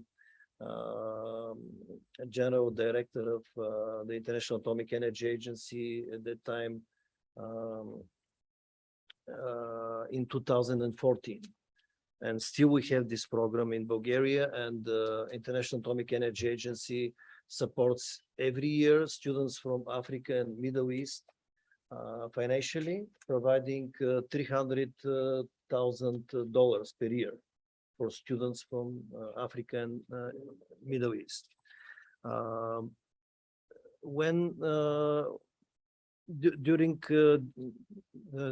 During the initiative, we also as university signed different agreements, like with the Bulgarian Commission for Combating Corruption and Confiscation of Illegally Acquired Property. You could see here some pictures from signing the memorandum with Mr. Fedotov, Dmitry, Deputy Prime Minister Meglena Kuneva, and the current rector of the university, Professor Dimitrov. The other slide, we started some initiatives, like not only having the master's program in anti-corruption, but also we wanted to popularize the masters, and we were inviting different representatives of national institutions, but also foreign. Like here, it's not written, but we invited the country representative of Konrad Adenauer Foundation to Bulgaria, Torsten Geisler, who presented the prevention and combating corruption in Germany. Also, we had the National Ombudsman, Professor Kovacheva, the chairperson of the Bulgarian Commission for Combating Corruption and Confiscation of Illegally Acquired Properties. Also, the chairpersons of different parliamentary commissions, and of course, high-level representatives of the Bulgarian Ministry of Interior and the State Agency for Security. This slide, you could see we were holding different seminars, conferences. Again, we have here the Deputy Prime Minister at that time, Meglena Kuneva. He was also Minister of Education and Science. It helped a lot to implement this program and have the UNODC models in our program. Some other countries also try to have such master's programs, but they know that the way to be approved by the Ministry of Education is very long and somewhere is difficult. But here we had on our board the right person, as I said. She was not only Deputy Prime Minister, but Minister of Education. And it was easily to go in through all this improvement. I could present here the learning objectives of the master program. You see that I could read gaining fundamental knowledge and skills regarding the nature and futures of anti-corruption processes and policies at national, regional, and global levels, gaining in-depth knowledge with a view to the successful implementation of the graduates in the structures of various public and private institutions and bodies, such as the Commission for Countering Corruption and for the Confiscation of Illegally Acquired Property, Tax and Customs Administration, Ministry of the Interior, State Financial Inspection Agency, and the Audit Office, other anti-corruption bodies. And if I continue with the learning objectives, we have also acquisition of broad and in-depth knowledge regarding anti-corruption policies and models in both the public and private sector. Personally, I was working because here you see private sector. Of course, there is corruption in the private sector, especially in the monopolist and big corporations. Like, for example, we have in Bulgaria 3 big electricity companies with the electricity network.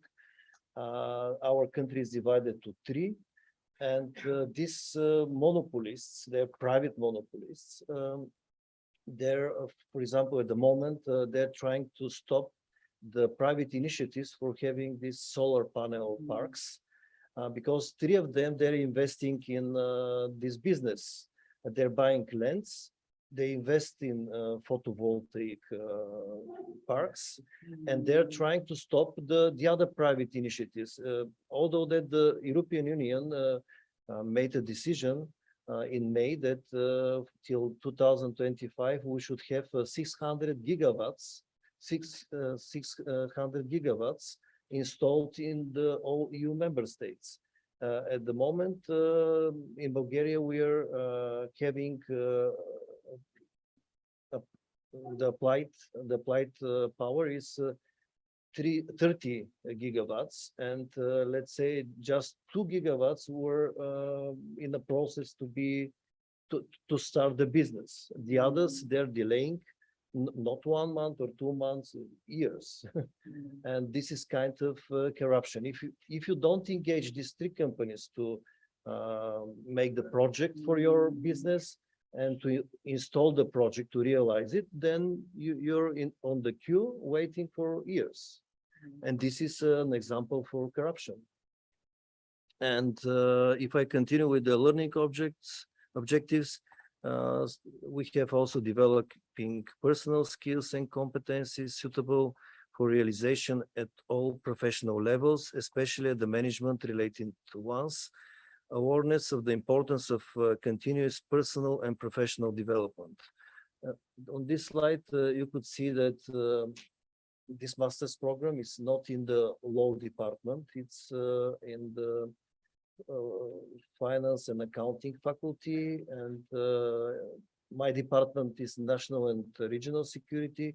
We started the initiative, but the management of the university decided that we cannot have all attractive masters, and that's why they decided to give the management of the program to the financial control department. Although that I'm teaching also there, but this is not my department. Here, I'm not going to read all, but I try to convince this department that we should use, as it is in the memorandum of understanding with UNODC, the models of UNODC, but they decided that to be more practical, they should have something which is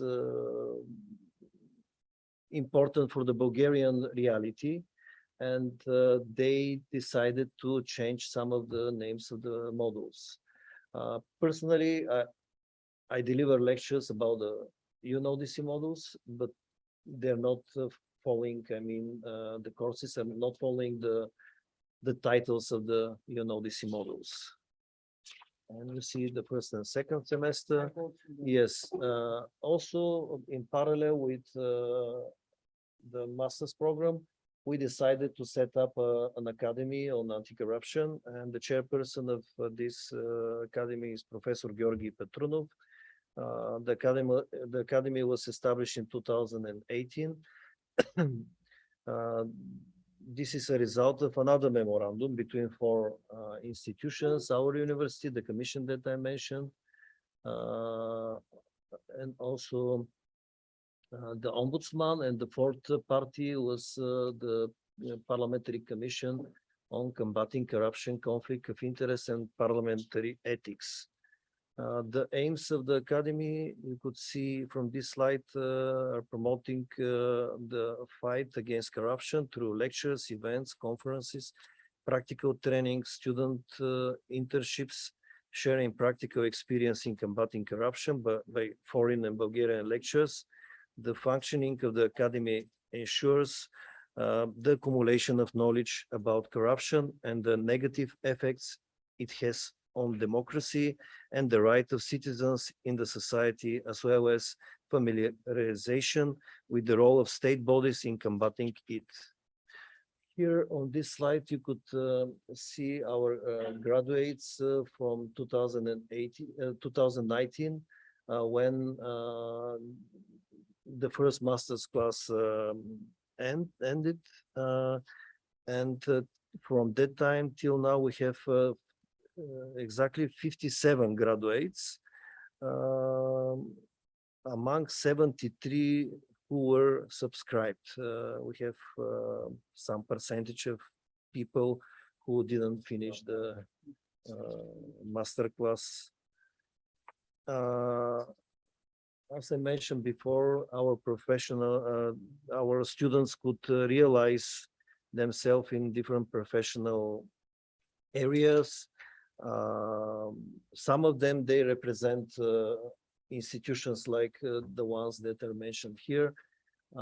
Some of them are students from bachelor degree, and going through this program, they go to the institutions that are mentioned in this slide. And at the end, I could also say that we have another also activities related to anti-corruption. Some of our teachers, they participated in this education for justice university models on integrity and ethics. Also in different events like seminar on university models on integrity and ethics. And we participated in the E4J Global Dialogue Series.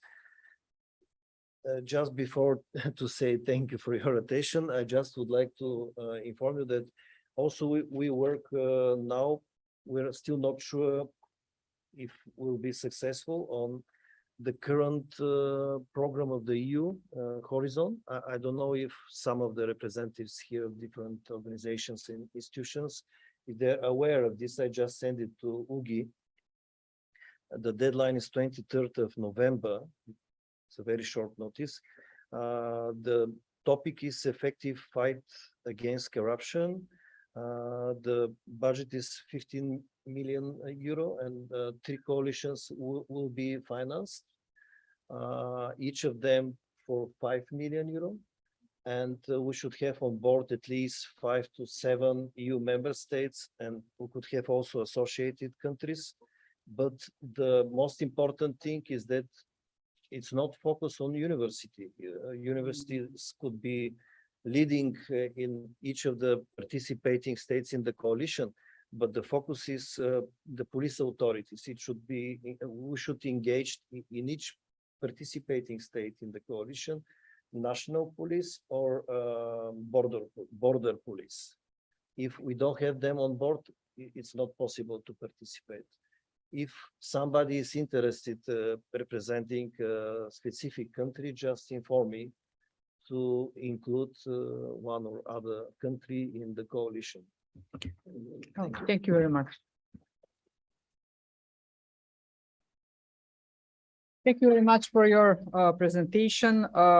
When you are dedicated and eager to advance educational opportunity, then you are like Professor Spasov on the right place at the right time, meeting right people, and everything can be done so successful. So thanks a lot for the presentation. How shall we proceed now? We have lunch in. Okay. Very relevant for us, Mr. Spasov. I'm glad that you mentioned IACA maybe was the starting point to understand the concept, but I'm a bit disappointed, to be honest, because I don't know about you. And I'm very happy about this platform. At least we are sharing, we are not in the silo. So I would like to know more about what you are doing and how IACA can contribute and learn from you. It's both ways. So you are doing wonderful job. It's a very nice concept, bringing master students. So I think it's a good opportunity. And I don't know whether you were there yesterday. I presented about IACA. So maybe we can find common, ground. And instead of working separately, we should somewhere try to come together. I think that will be a very good idea, including the Horizon project you mentioned. Maybe we can also be one of the participant, because IACA still cannot be the one of the it can only be implemented. It will not, because of the status of so not partner, because IACA has International organization. excluded, exactly. So maybe we can even a small part we can still do it. It's good to be very associated with these kind of programs. A very quick question: this program, is it part of the Bologna process? The ECTS credit you mentioned is the ECTS credits in the master's program. You said six credits each course. I was looking at it, and how many are the total credits in the program? And I would also like to know what is the cost of the program, because IACA, when in 2014-15, till recently, the cost of the program was 28,000 and 33,000. Now it is 17,900. We have cut down everything as much as possible, but we still want to do it more. So what is just to have a feel that what type of course fee people are looking at? So these are a few things, if you can explain. And thank you. It's a great initiative, and I would be supporting as much as possible. Thank you. I know IACA from the beginning, because I was appointed as an ambassador in 2012, and I was also a good friend with Martin Kreutner. We were working a lot to find voluntary contributions for IACA, because IACA is based on voluntary contributions. And it's very difficult to convince states. I was surprised that the most corrupted states were the biggest sponsors of IACA, like Russia, like others, which I'm not going to mention. But the less corrupted were less motivated to sponsor it. And Martin Kreutner was very active to find ways how to motivate the other states also to participate. I personally convinced several governments in Bulgaria, because I was 7 years at that position, to provide voluntary contribution to IACA. You could imagine that to send somebody from institution, not only from my country, but also from the other EU member states, it's very difficult to decide who, for example, the Ministry of Interior should sponsor to provide 20,000 euro. It's kind of also corruption. It is because he's personally connected with the minister or with the deputy minister. How? Or they could arrange interior competition. Okay, but you cannot avoid the risks. But we don't have such a practice in Bulgaria to provide such a big amount of money. But it was easier for the other countries. About the price of our masters for Bulgarian and EU citizens, it's not so expensive, around 500 euro per semester. 4 semesters, this means 2,000 euro. For foreigners who are coming from countries outside of the European Union, it's more expensive. The credits are 35, I see from these statistics. Okay. And I'll be happy to work with you, and if you are interested to participate in this coalition, somehow to find a way how we could engage experts from IACA. You can have now working lunch upstairs. Before going to lunch, Milos have a brief question. So.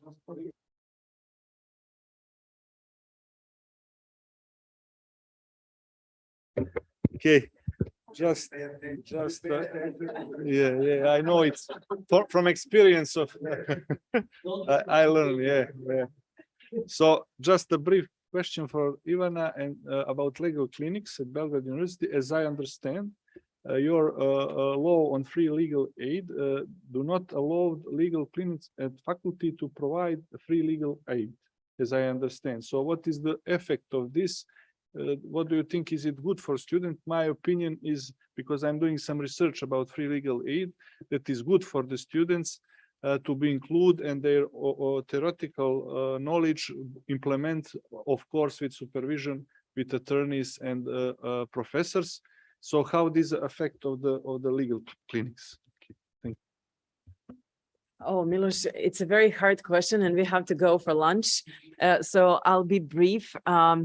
Serbia adopted this law on free legal aid last in the region. We had experience from many countries and we started to work on the draft law since 2012. And the recommendation was that we should recognize in the law many providers as possible, especially as we had legal clinics. The first legal clinic was introduced at the law faculty in 2002. So we have 20 years of experience, and you also have some civil society organizations that provide legal aid for more than 30 years. However, the Bar Association was really against it, and it's a pity because the Ministry of Justice wanted to recognize legal clinics as providers. We are there in the law, but it's such a crazy provision which says that what we can do, we can even not provide legal information, we can give general information to public, but then we have to register and we have great responsibilities which are nonsense from the position how we are recognized in the law. So that's the reason why we don't have legal clinics recognized, and not for the law faculty, but for other clinics and other faculties as well. And it's really a pity because this practice was extremely important for students, and to have real clients coming and explaining their problems, real cases, it really gave a sense to students how things works in practice, but only to explain, students never were alone. They were provided legal aid under the supervision of attorneys and professors. So it was a very specialized way of providing legal aid. So I would say that it really very much limited the possibility for law faculties to be present and to do pro bono work. Because there is another issue, not only to sense the real cases, but also for students and for future lawyers to understand the importance of pro bono work. But why we go for they want To have the monopoly. Yes, yes. The same situation is in many countries. So shall we now going to lunch or have the? Okay. Now, why not? Why not? She's always ready. Okay. We have that we do it very fast. So me very fast, Sunčana a little bit more.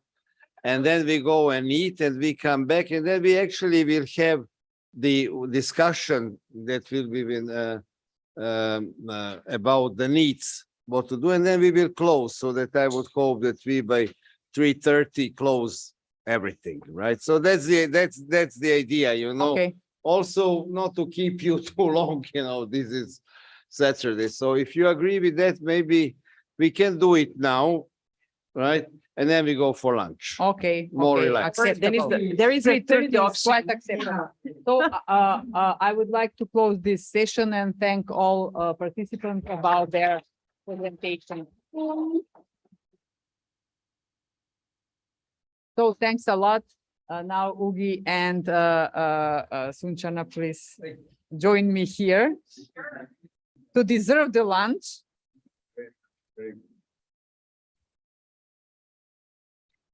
Now we are continuing with the presentations of combined organized crime, corruption, and economic crime courses. We already recognize from Professor Spasov that sometimes the rectorate decisions are not quite right, let's say. It's okay. It's okay. Okay. So now I will give a floor to Mr. To Sunchana first. Okay, Sunchana, the floor is yours. And my second one on.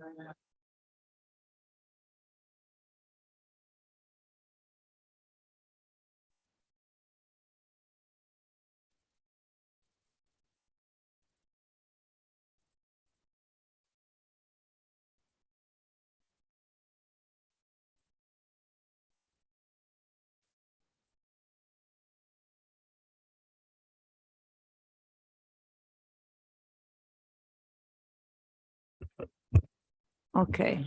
Huh. Check. Okay, so we need to concentrate, all of us, including me, before lunch. So I need your attention, ladies, if I need to speak. Thank you. Okay, so we have introduced at the Faculty of Law the course on economic criminal law and corruption, and on the other hand, transitional justice and corruption. The point is that I was very surprised. Hey, ljudi. Miloš, izdrži još 10 minuta, molim. Mislim, ne mogu ni ja.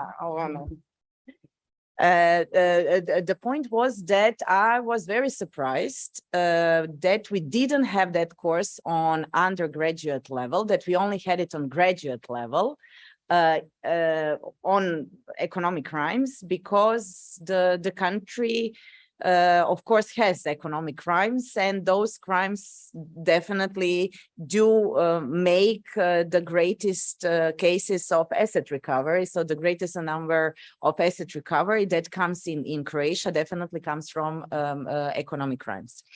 But to make ourselves not just attractive to students, but realistic, I designed a course so that we take into account the reasons why we have corruption, the reasons to include what is political white-collar corruption.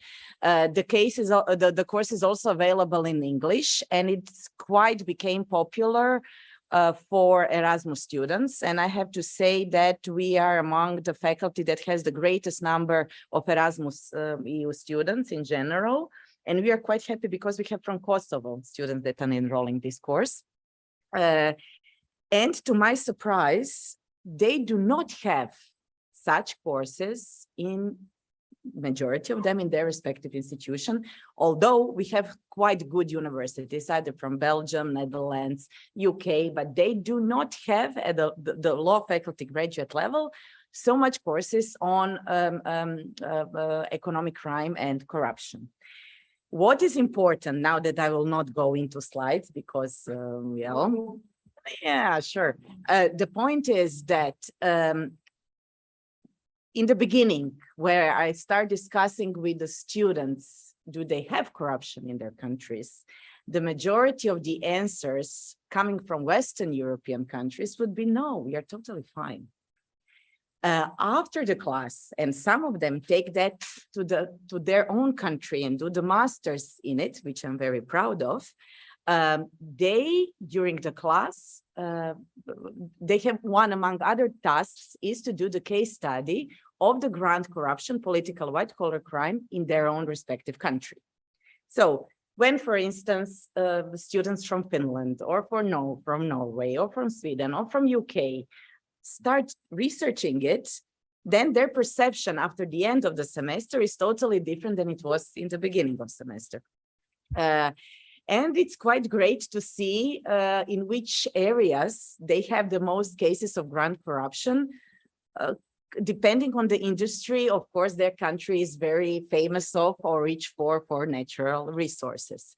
But I have to say that Spanish students are like Southeastern Europe, and French as well, but Spanish particularly. They are convinced that the corruption in their country is the worst off. But it's great to have also French political white-collar crime cases, etc. In transitional justice, on the other hand, the focus is also to ex-colonies, to the way how the country is approaching and dealing with. I was very happy when once I had a Swiss student which didn't know the special commission that was formed on analysis of the role of Switzerland in the Second World War and the role of financing of Switzerland maintaining the Second World War. So for me, coming to Croatia, I'm very glad that it happened from a Swiss student to come here and to realize what their country is doing is something that we from the region can also give to Western European countries, and that is particularly fascinating. So it's not only us that we have a problem. And now, not to go into presentation, but I will go to something that I will present my students next class, this next week, where I do also the case studies. Well, this is great. So the last Eurobarometer survey on corruption that was done or published just before summer. Well, please. So it's not only us and not only those countries from Western Balkan that want to join EU. Please be aware that the average score that, it's based on survey, of course, and it has its challenges. 68% of those surveyed on the level of EU are saying that they think that corruption is widespread in their own national countries. So 68%. It's not that everything elsewhere, it's much greater concerning corruption than in our region, not really. Okay, then we will analyze in the class. 94% of Croatians do think that that corruption is widespread, but still 64 is not that, low of a number. So let's be aware of that. And that survey is particularly important, and we will go into class into that. So I'm just going to give you an example that I'm always trying to be, you cannot do it always, up to date. So if we have something new development, new cases, new lectures that are, I don't know, state prosecutor in particular case, I usually like to have him or her also at certain point to come and to discuss with students in Croatian classes. It's a bit different when you have it in English class. What is important into this survey is that Croatians, and I'm sure that the results will be the same, we think that giving and taking bribes and abuse of power for personal gain are widespread among, we were talking before on our report, political parties.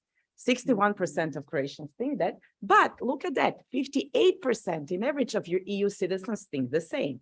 So it's not really much of the difference there.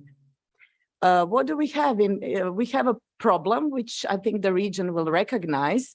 48% of citizens think that officials issuing business permits are problematic, and this is lower in EU. But we will also analyze something else. This is the problem of surveys, and they have to be carefully analyzed. Where you can see it on the slide, the social security and welfare authorities, like around 30% are saying that there is a corruption. But when you go to the slide, where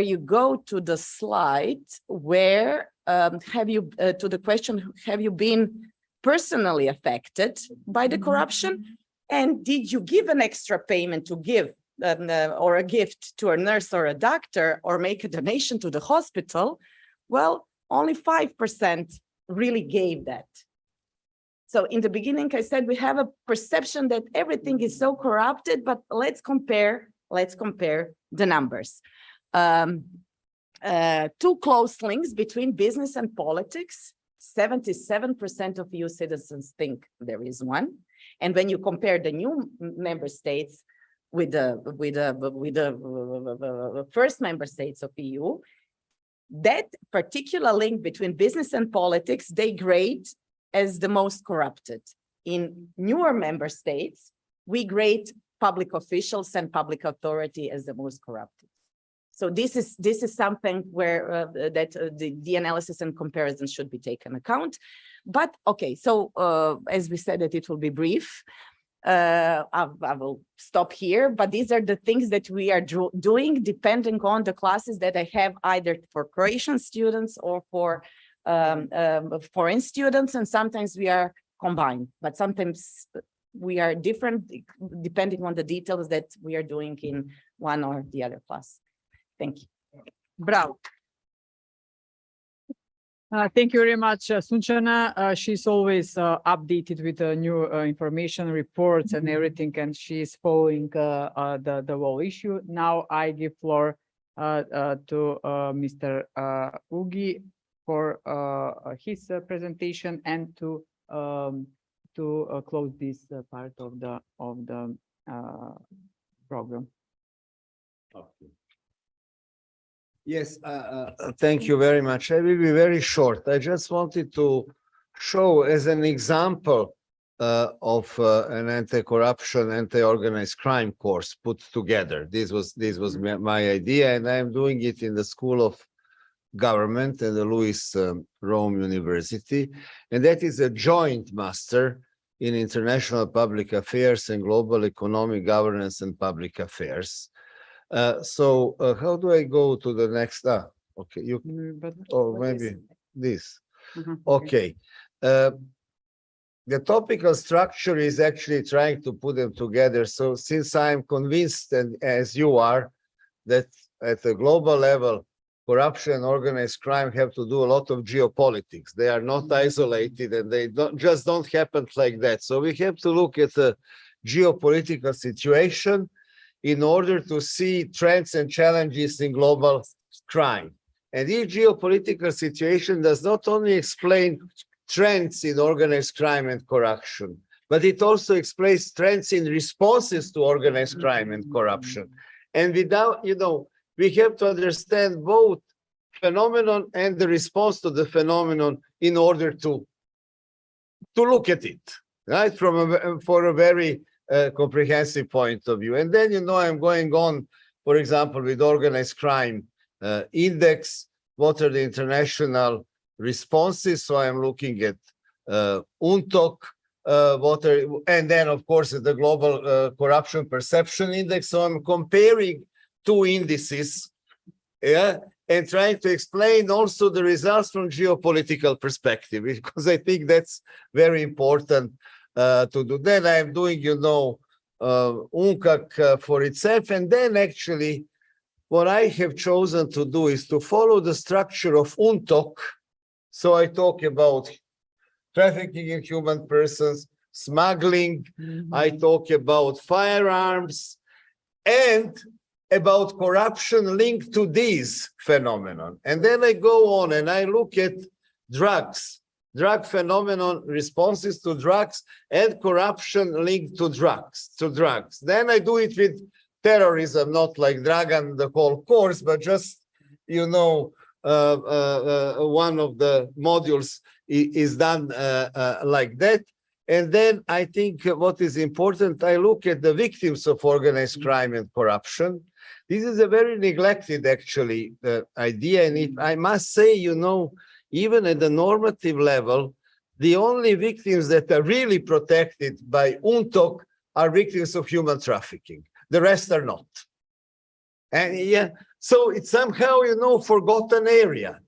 And I think this is something, and then I talk my already traditional topic is towards global crime governance. That means how we put together all these instruments. I wanted to say that this course is international students. So like Sunčana, there is, and they have to do their papers, they have to do their, presentations in the course. And of course, then at the end, I have master thesis, not for all of them, but those that choose to do it. So it's a very good international experience for students. I think for them, this geopolitical perspective, which for us is maybe normal thing, for them is quite new, because it gives you a much bigger picture than the parochial one.